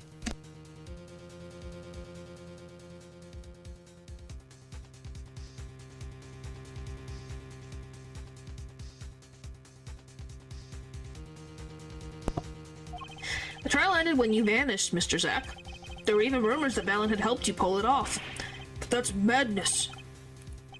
Well, it seems that before I can once again disappear from this world, I have one more act to perform. Isn't it odd that sorting out my life should prove so complicated? Still a coward at the very least. Yes, he is. But I still feel slightly bad for him that he is being... If he didn't actually do it. We don't know if he did or not. But if he didn't actually do it, then he's being blamed for a crime he didn't commit. Even though I'm dead. That night, Zack Gromari was killed. He died as Shady Smith, a mysterious traveler with a secret past. He left one thing behind before he parted. This. To whom it may concern, 7 years past, I, Zack Gromari, murdered my mentor, Magnifique Gromari. I apologize for the trouble caused by my sudden departure from court, and hereby confess to my crime. Zack Gromari. His confession, to use as I see fit. The endless circle. Wouldn't it hurt when he gets into... When it... Unusual, like, say, Asana? I don't know! I don't think we've ever seen that, so I don't think Apollo would go into Asana, to be very honest with you. This was his way of tying up loose ends with his old partner, Valent Gromari.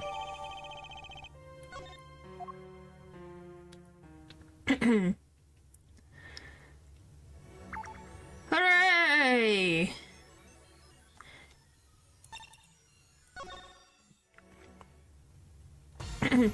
What about a fever? I think it's more of like tension. So temperature, it changes based on how tense the user is my guess.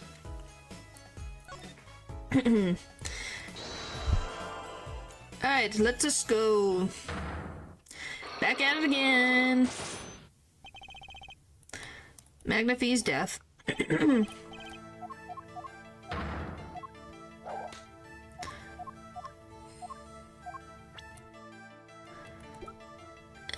This present.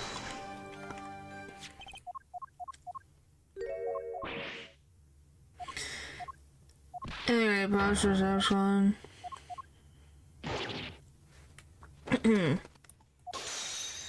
Alright, Y. Okay.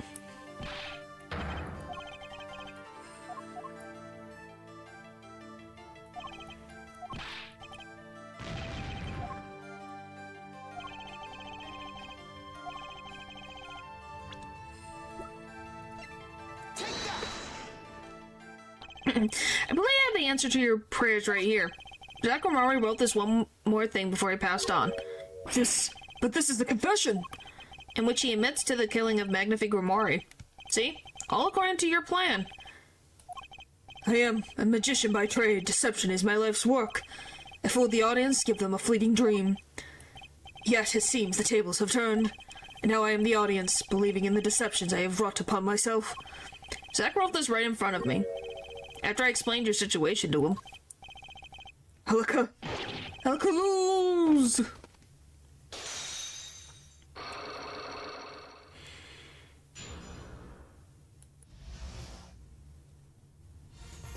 Magnifique Gromari. You do not know that this confession is nothing but lies. Yes, it's my opinion that Zack Gromari killed no one. Then why must you be thinking the truth is a simple matter of elimination? Two received instructions to kill, but if one is innocent, then the one who remains is guilty. That would be the logical conclusion, yes. So he vanished to protect me, his partner. A stirring tale, it is true. Did you shoot Magnifique Gromari in the forehead? If I had, and I told you, what would you do? Run to police, perchance? Do as you will. There is nothing left for me now. It is true, after all. I have little talent. I needed my mentor's Magnifique's repertoire. It was as if a little demon grabbed a hold of me. I knew it. So Valiant Grimoire did kill the Great Magnifi.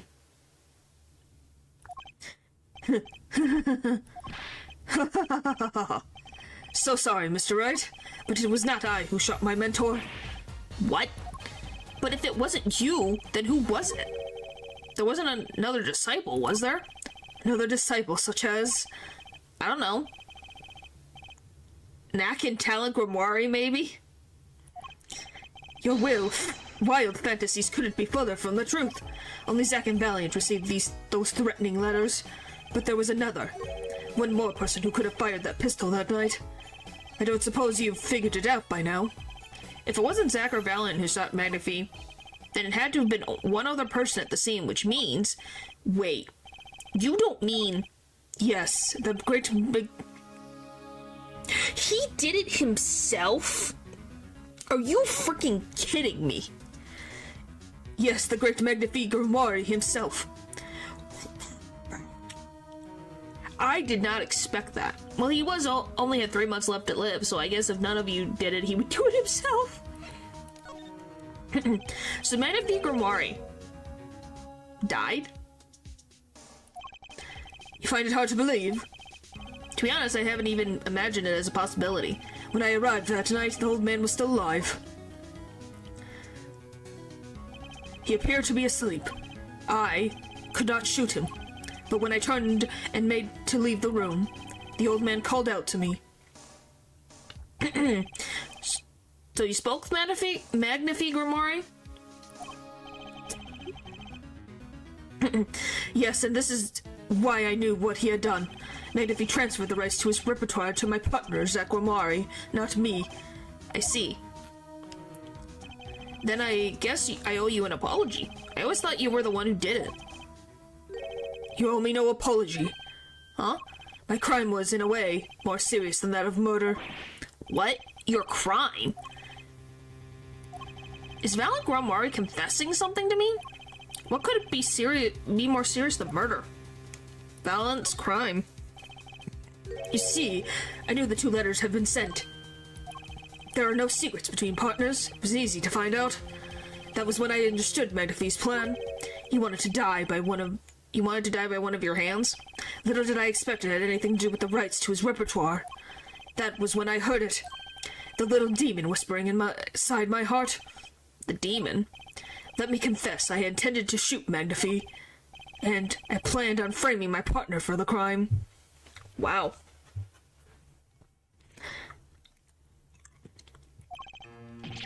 What? That night, I prepared something before going to Magnifi's hospital room. Which was IV fluid, of course. I'd seen it on an earlier visit. If Zack did not shoot, I would do the deed. Then, I would use the IV liquid to place the murder on his hands. That was my plan. But you didn't shoot him. I could not. The demon in my heart fled when the moment came. But then Magnifi called me back. I'm sorry, Valiant. I'm giving my magic to Zack, not you. You still like the draw he has. Please help him if you can. I left the room, and then I stopped. The shock of what I had just been told consumed me. That is when I heard that fateful gunshot. Magnifi Grimoire killing himself. Then the demon awoke anew within me. Zack killed him. He was the one. Frame him, and the magic will be yours. I altered the scene of his death. I took the pistol from his hand, wiped off the prints, and then I used the syringe to add to the liquid I'd brought. So in the end, things happened pretty much as planned. Magnifi died, and you framed Zack for his murder. As planned, indeed. Of course, the outcome was somewhat different than I had anticipated. Well, what do you think? Do you believe my story? Could it be believed, truly? Yes. A coward till the end. That was 7 years ago. I don't know what to believe, but... Yes. I'm glad I heard it from you, Mr. Valiant. Thank you. 'Tis I who should be thanking you, Mr. Wright. Only when I had lost everything could I make my decision. You going to turn yourself in? My partner may have vanished, but not so my guilt. and as my guilt stays, all else begins to leave me. My friends, my performance rights, my magic. I have had enough of Vanishing X. I understand. I thought my life was ruled by a dead man, but I find I was wrong. Oh, so he's finally gonna step out of being a coward and actually own up for the crime he literally committed. So he did everything but murder. Wow. For Zakomori was alive. Well, not anymore. And now it occurs to me, what if he was not the only one who survived? What do you mean? You see, now that I think about it, I realize that we never saw proof of her demise. Oh yeah, by the way, I knew this. Little twist. We never saw her body. Her? The mind races and the mouth flaps on. My apologies, forget this matter. I can only hope that the day will come when I again meet my partner, Zakomori. Then I shall apologize for my terrible mistake. I'm glad we had this chance to talk. Thank you. Zakomori, Shady Smith, whichever name you prefer, he is no longer with us. The truth revealed in that trial was only a sliver, and the impenetrable darkness that remained had taken another life. I knew what I had to do to push back the darkness for good, and it would involve paying that man a visit. The one who started it all.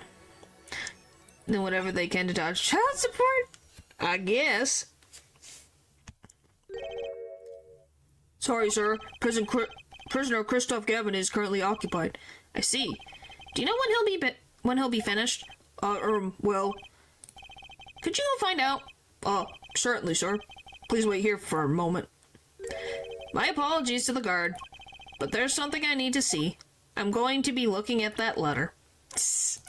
We all know I'm going to be looking at that frickin' letter that someone was so worried about me to look at. There it is. It's got the stamp on it. Look, it's got the stamp. There it is, the yellow envelope. And the sender is Drew Masham. I was right. When I arrived at the studio, Mr. Masham was at his desk. He seemed to be writing a letter, but he quickly sealed the envelope. It was a yellow envelope. I heard it was left at the crime scene. Because Christoph is special. I don't know. Don't ask me. Christoph is very special. If this is the last letter that Drew Masham wrote, then there's something I need to do. The last thing I need to do, in fact. That looks like it says David. 424 Apple Street, something Springs, California. Look at that. This is the closest we'll ever get. Here goes. Let's see if this astroquinidine spray finds anything. Oh, look, we get to spray the... Oh, there it is. That was...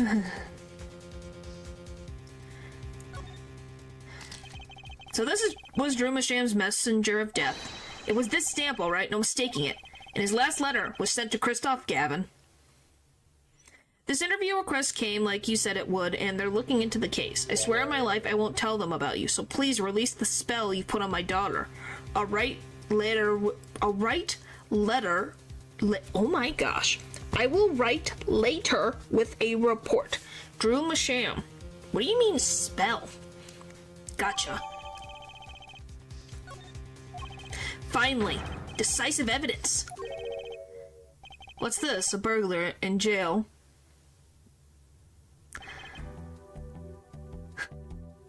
Gavin, I didn't know you moonlighted in larceny, right? Gavin, there's something I have to ask you. Can I steal your stuff? The answer is no. My apologies, but there's not much I care to discuss. Vera Masham hasn't received her verdict yet. You follow me, Gavin? There are no known survivors of astroquinidine poison, but it never hurts to hope. Okay, I'll be leaving now then. Right, wait. Yeah, Gavin?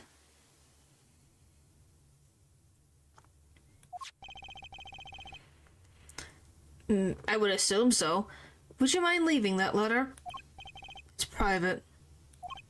Oh, sorry. Forgot I had it. Many thanks. What the frick is the soup on his chest for?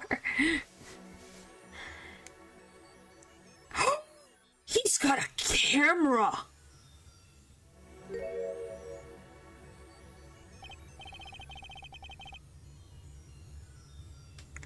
Phoenix? You be smart. He has a camera in his hat! Now we've seen all the clues in this case. Clues I've gathered over 7 long years. Now it is time. Every story has an ending. Come to the final chapter, the final trial. Find the truth. You're the only one who can. That's freaking wild. To be continued. Right now. We'll finish the last little bit. Whatever we don't finish tonight will be with the other one. Learned after getting... Yeah, he finally learned.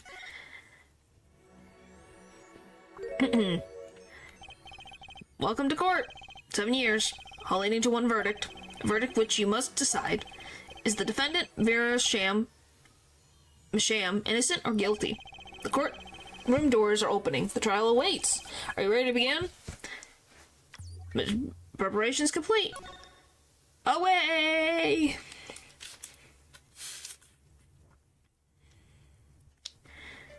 Something inside me rising, surfacing.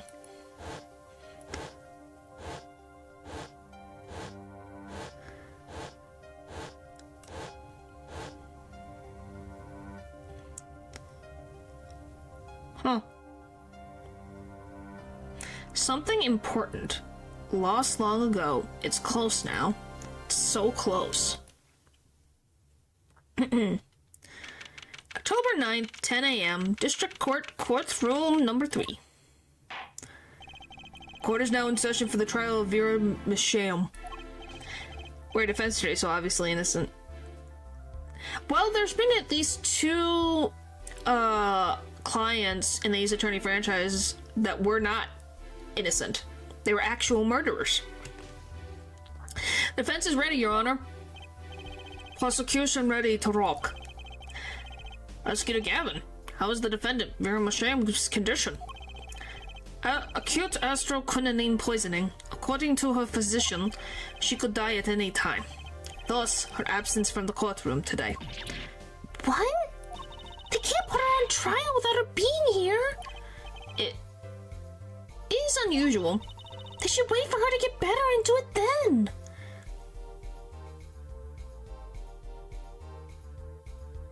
What do you mean? They were literally convicted and called guilty. It's so bureaucratic of them. That's being a little harsh. They can't delay the trial any longer, or they risk having no one left to try. A trial without a verdict can only cause grief. The records of this case and experience tell us this. Apologies to the defendant, but the show must go on. Are you not talking about Hyde? I'm talking about, the one superstar dude that murdered someone. Murdered what the frick is the name?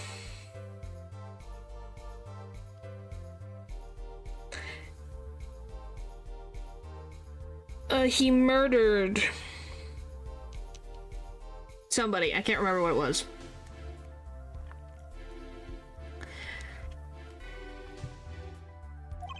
Right. If Vera dies, the trial will be cancelled.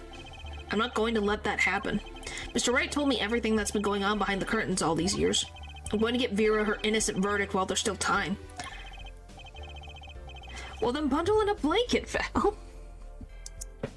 And drink something warm. Or eat something warm.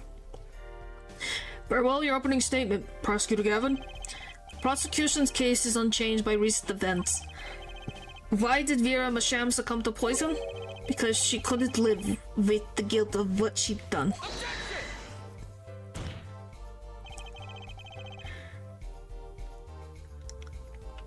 point is that it's a weird merge of both. But Vera was poisoned with astral quinine, the exact same poison that took her father's life. What better confession could you ask for? Being the killer, she would have access to the poison. Significant since it's rather hard to come by. But it's true. In other words, I see no need for further discussion. We could have our verdict yesterday. Well, Mr. Justice, if you have no objections, I see no reason to postpone the verdict. What we need to worry about isn't the verdict, but the trial itself. The defense holds that Vera Masham is the victim, not the killer. If that's so, then you have to prove something. She was in court giving her testimony before us.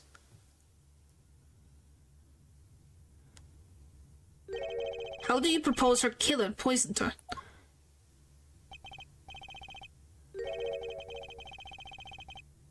Now that I think about it, she's been biting her nails, and she was given nail polish by Kristoff. Has she been slowly eating astroquinine by accident because of a nervous tic? What the frick? Oh, and incidentally, it would be nice if you told us who her mystery killer was. Prosecution's objection is abstained. I ask the defense to prove its claims to this court. Tell us how Vera Masham was poisoned.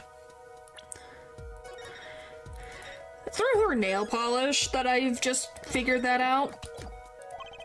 I've got two things to prove here. Who did it and how? Which to hit her. Say how. Show how.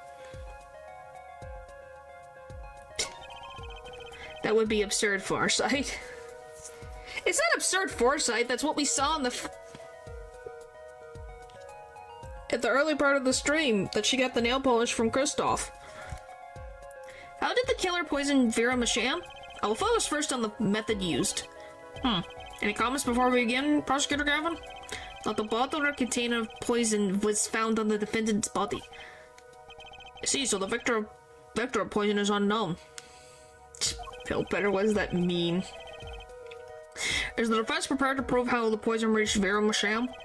Yes, Your Honor. Very well. What method was used to poison Vera Masham?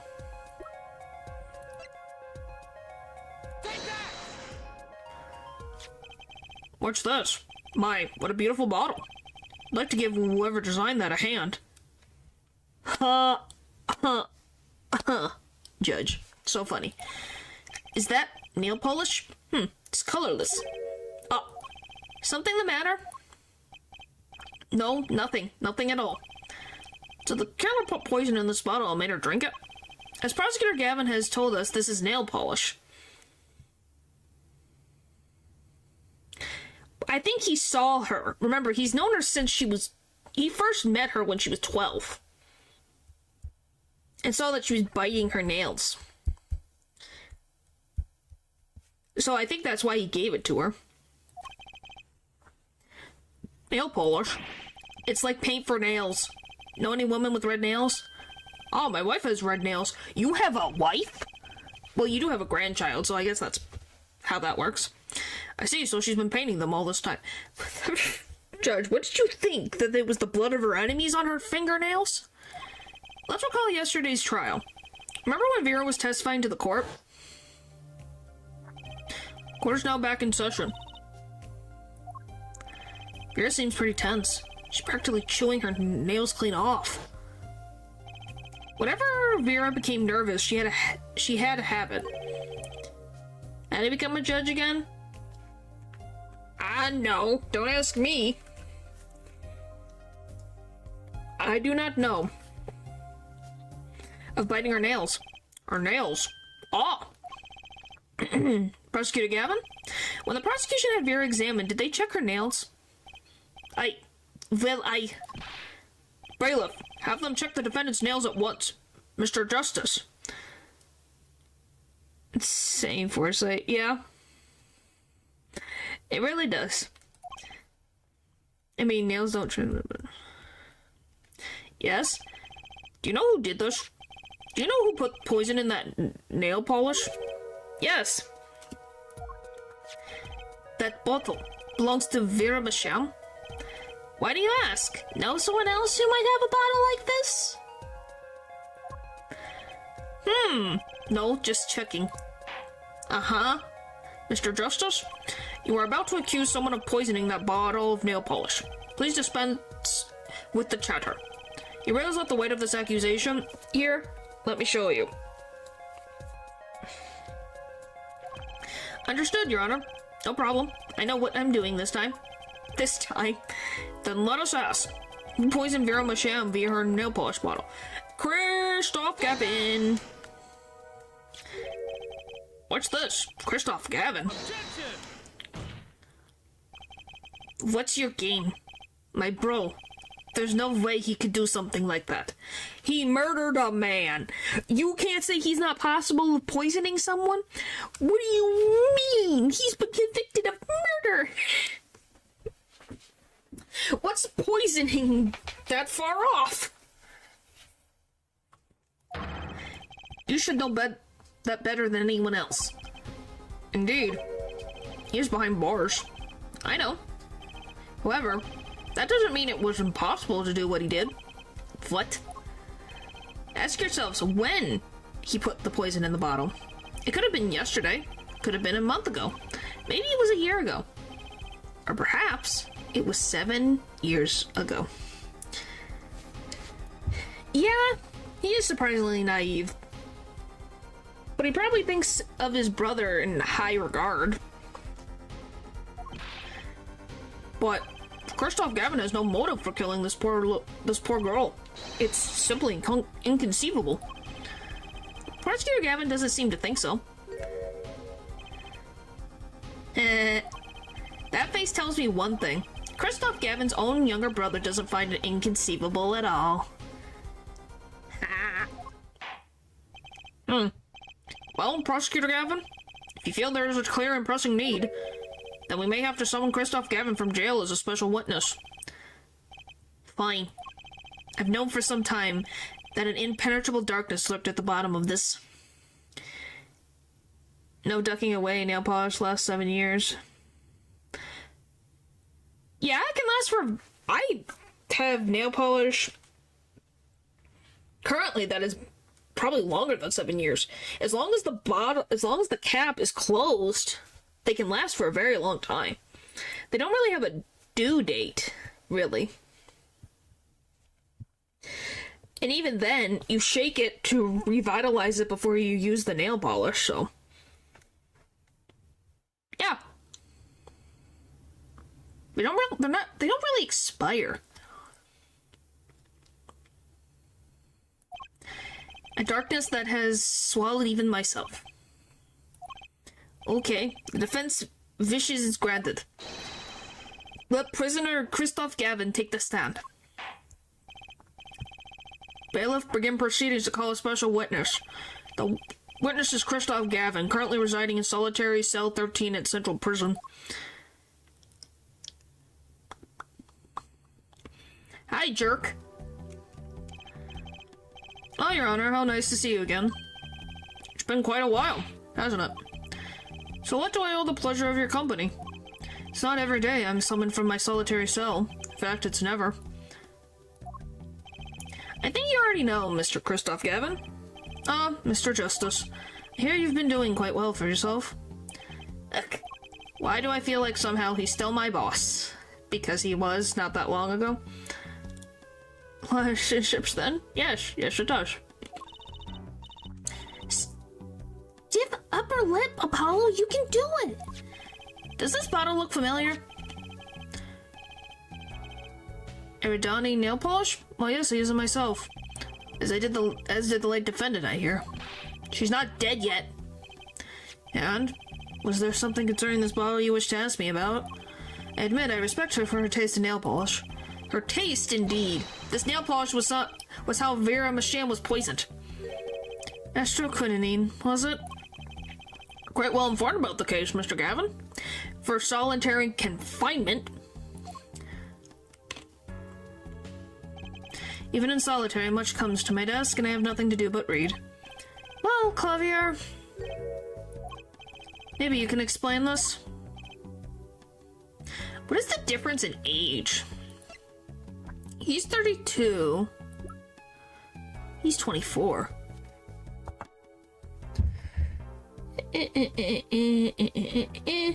32 minus 24. They're 8 years apart. Huh. Interesting. You're being accused again. By him. Again. Oh, and you agree with his accusation, do you? This is funny. Let's hold a proper trial, shall we? Christoph Gavin, your testimony, please. I'd be delighted. What, the age or just the animosity? Or both? The charges against you are quite severe, Mr. Gavin. You are suspected of the poisoning of the defendant, Vera Masham. Please testify in this matter to the court. Witness testimony. Poisoning Vera. Owning the same nail polish does not a murderer make. I've been in solitary confinement for half a year. How could I poison her? Yes, but I'm Claudier. Her father died of the same poison, the meaning of which should be clear. Prosecution case holds she poisoned her father, then attempted to poison herself. Surely you aren't going to suggest I was responsible for poisoning her father, too? Yes. Yes, you were. Well, I'm afraid the defense's claim is sounding rather unlikely. Naturally.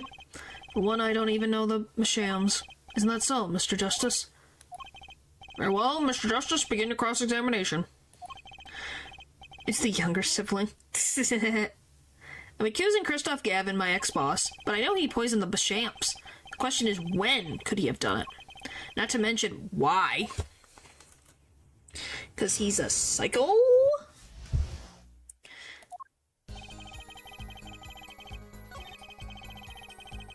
Oh, the bracelet's reacting.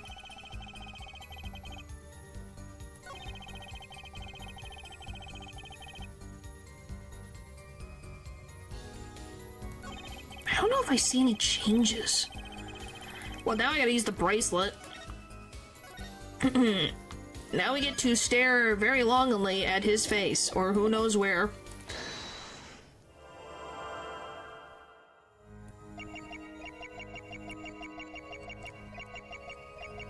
His finger.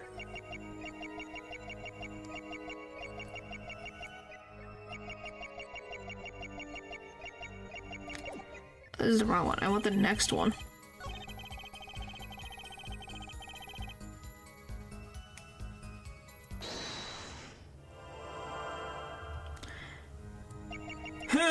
Look at that face.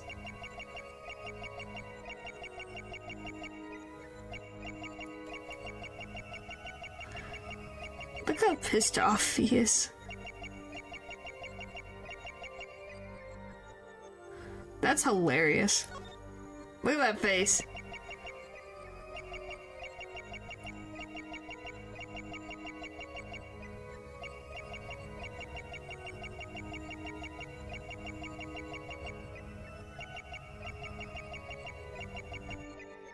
I don't see any twitching.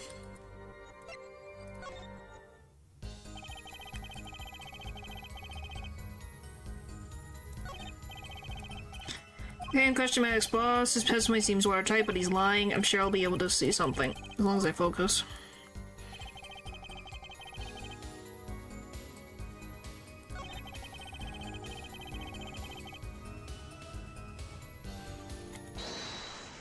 Yeah, it did.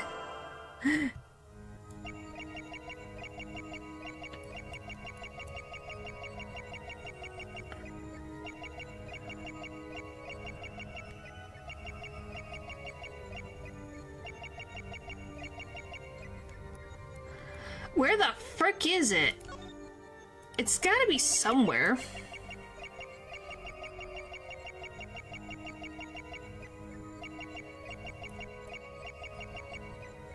It's gotta be his glasses or his hand.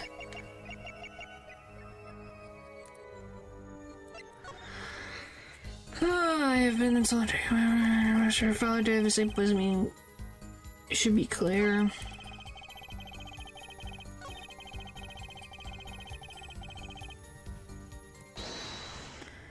Well, once. Doesn't mean he can't lose again.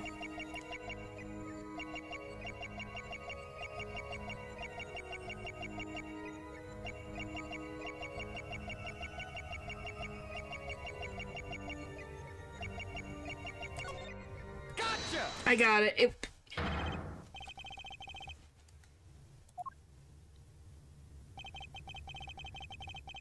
I was like, I saw his fingers move, but I might be wrong. There's that finger pointing at me so rudely. I do wrong? And that desperate gleam in your eyes is quite disturbing, actually. Perhaps because you have no faith in your own logic, which is why you cling to your dubious power. Confident or not, I've come a long way, Mr. Gavin. Just a little more to go. I need a word. Must be some word that sends shivers down his spine. No, that wasn't it.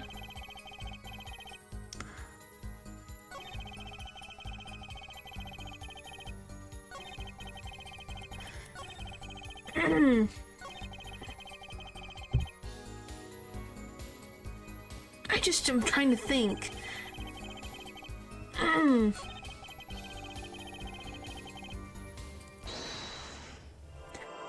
What would it be?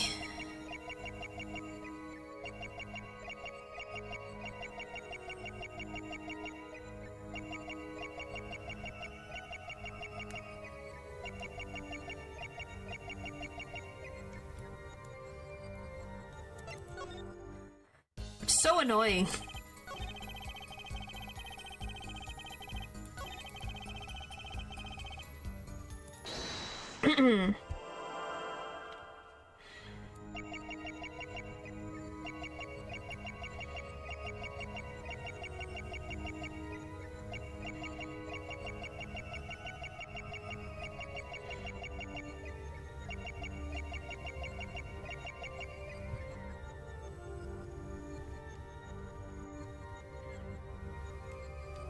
His other hand is covered, though. You can't... His hand's over here. And if it's this, I have to go through all of them. Because that's the only thing. Is the one sentence is... He doesn't have his other hand showing. Okay, scroll, scroll.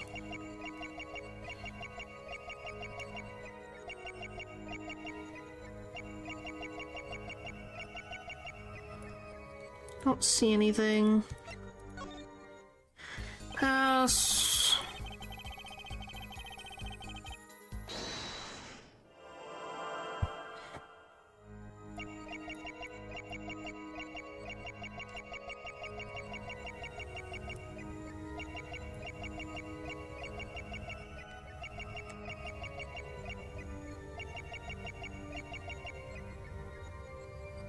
Don't see anything.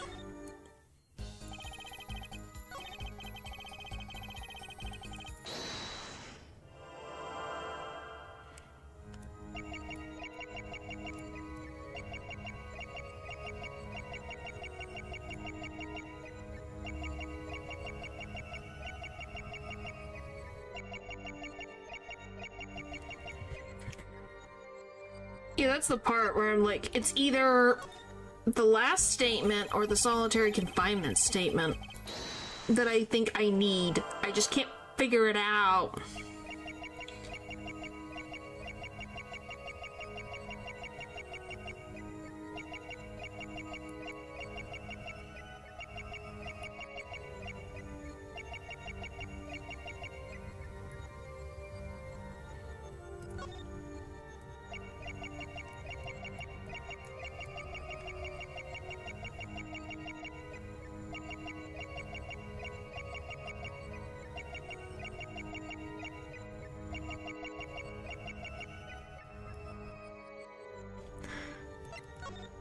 If he poisoned the dead, he has access to the same poison.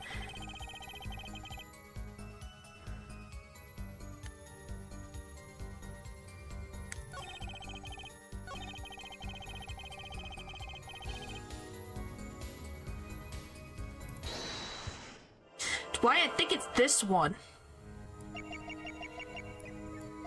Oh!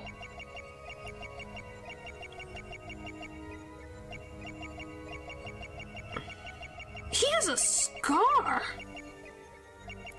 Gotcha. I saw it. It's what the frick? It's. Did you guys see that? He's got a scar and it looks like a skull. When he freaking tenses. What the frick? It was you who killed Drew Masham. Bluff worthy of your new mentor, Mr. Wright. Oh, really? But you see, I saw it. The old wound ache. Yeah, it's freaking creepy. Right when you said her father, too, your hand tensed unnaturally, and a little devil appeared to give me the news. So that's what she meant by the devil appeared. Is that his hand? Huh. And let's assume for the sake of argument that you saw me being tense. What does that mean? Are all tense witnesses guilty? And tell me, was Drew Masham fond of nail polish too? Sorry, but there's more than one way to poison a man. You don't need nail polish to get to someone's mouth. No, that's my hate hand. I must be very talented indeed. You see, Drew Masham was killed on October 6th. Well, I was already in my solitary confinement cell at Central Prison. If that's not an alibi, then I don't know what is. But you found a way all the same. And I found it too. This is how you poisoned Mr. Masham.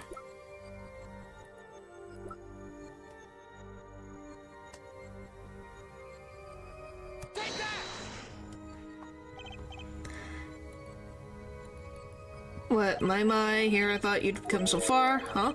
No matter how you, lacking any confidence whatsoever, choose to barrel on, your defense lacks even a shred of elegance. Much like Phoenix Wright to... come to think of it. Okay, come this far, I must know the answer. How did the killer get to the victim when the killer was in jail?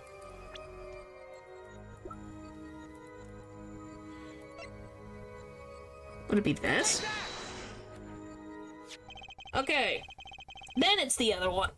I'm sure this commemorative stamp requires no introduction. The night Mr. Masham died, he was seen writing a letter. Astroquinine was found on the stamp, Mr. Gavin.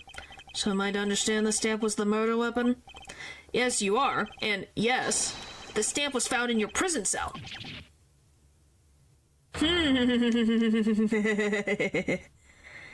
Guilty, guilty, guilty.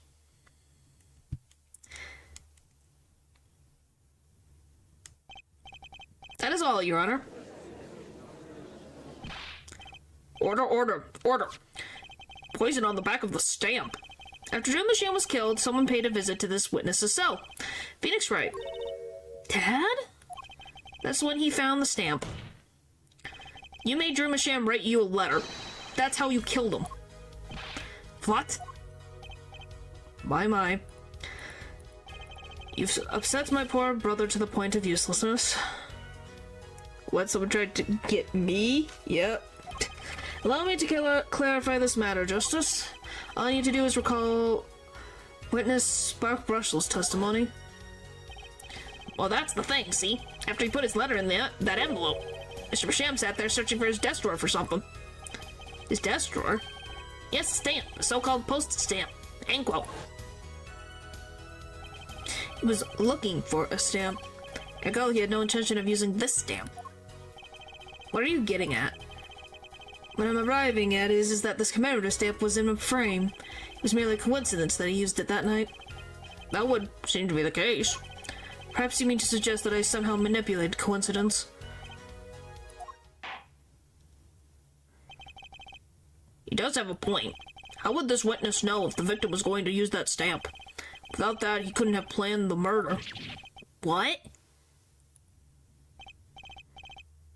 Really, Clavier? You should be seeing through these weak spine bluffs by now. He's right, though. How could anyone have known Mr. Masham would use the stamp that night? Least of all, Christoph Gavin locked away in his cell. Well, seems that the defense has run out of things to say. You assume he had something to say in the first place. I believe the defense's bluff has been called. The defense's bluff. I'm not sure I agree with you there, Christoph. Clavier? Honestly, I've wanted to believe you, but the defense wasn't trying to get away with a bluff. You were, Christoph. Well, he's finally gonna put on his big boy pants and step up to his brother. What are you saying, Prosecutor Gavin? Fullhead, what was your accusation again? Huh? Oh, it was that this poison stamp killed Drew Masham, yeah? To which my brother responded thusly. There was no way to know when Masham would use the stamp. Yes, that's right, which is why it couldn't have been planned. Now he's trying to prosecute the right guy. Yep. Tell me, it needs to be planned. Why? Why couldn't it have been a coincidence? The defense's case is simply that Drew Masham died by that stamp. That's all. Coincidence? Christoph, you tried to slip out from under his accusation by changing the subject. If that's not bluffing, what is? Woohoo! Good job, Clavier. We're proud of you. Haha. What are you up to, Clavier? I could ask you the same question, Christoph. Silence the defense with the fewest words possible. It's called efficiency. But Mr. Gavin, that's impermissible testimony. Very well, I shall take his claim head on then. Justice? What? You accuse me of Drew Masham's murder, yes? Then, allow me to ask you, what possible reason could I have to kill a painter? Paul, motive! He's talking about motive! Indeed. It's hard to see how an attorney could come to want to kill a painter. Now, here's something. Why didn't he bring up the motive from the very beginning? Unless he was afraid it was a battle he might lose. So what does it mean? It means that there might be a weak spot. Maybe I have some evidence to prove a motive. Motive for murder. This is vital, if not the most vital element in this case. Please consider this when making your statement. Oh, frick. Means he's getting desperate. Yep, because he's getting cornered. I'd say it's about this vital. That's pretty vital. Well, Mr. Justice, going through with this no matter what. Understood, Your Honor. I'd like to present evidence. What the frick evidence I'm gonna prove motive? Then let's see what you have for us. What reason did Christoph Gavin have for wanting to murder Drew Masham? I don't know.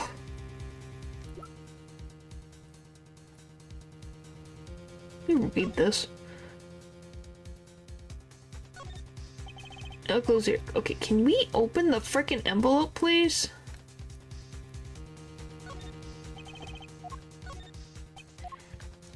I can't open the stupid envelope? You mother trucker. Okay, whatever. Would it be this? That's the only thing I could think of. Christoph Gavin's motive becomes clear when we consider why the stamp came to Drew Masham's studio in the first place. And why was that? Woohoo, I got it. Forgery, Your Honor. Go back 7 years. Drew Masham accepts his first job creating forged evidence. I've seen that before. A page from a diary, wasn't it? Magnifique Grimoire's diary? When attorney Phoenix Wright lost his badge, yes. This was the evidence he presented to his loss. This evidence is fake, yes, but did Mr. Wright request the forgery be made? That was never proven. The defense attorney on that case was Phoenix Wright. Who, other than him, drunk with the prospect of victory, could have done it?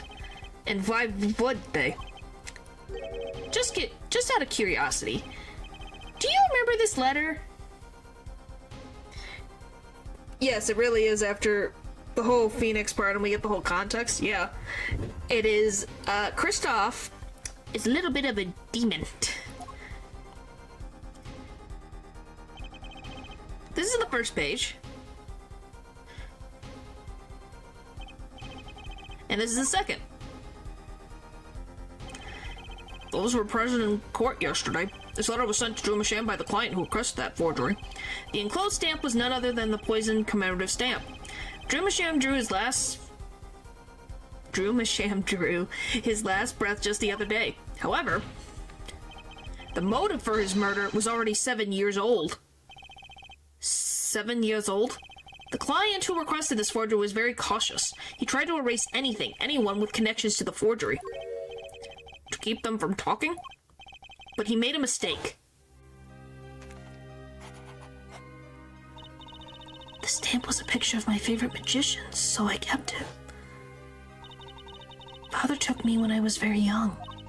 It was a great magic show. I loved it so much. Yeah, the killer's time explosive was delayed. The poison stamp was sealed within a glass frame, where it sat for 7 whole years. Because she liked magicians. Forehead, do you understand what you're telling us?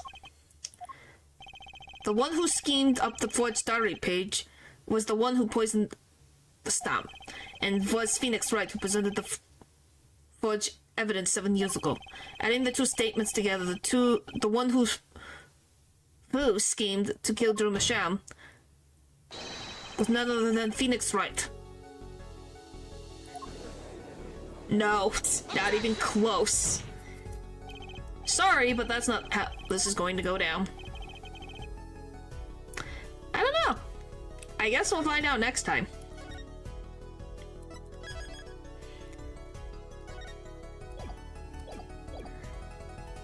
We'll find out next time. No. Things are getting good. Yeah. It'll be next week. Because I literally think the schedule's almost gonna be identical to this week. Almost. Not exactly, but something like that. We'll finish it next week, and then start the next game. And then we'll be introduced to a new friend. Well, a couple new friends. What do you mean, sure? Fine. I'm sorry. I have to work. Don't you think I would stay if I could? I have to go to Earth job. Alright. Thank you guys for watching the stream, and I'll see you guys next time. Bye!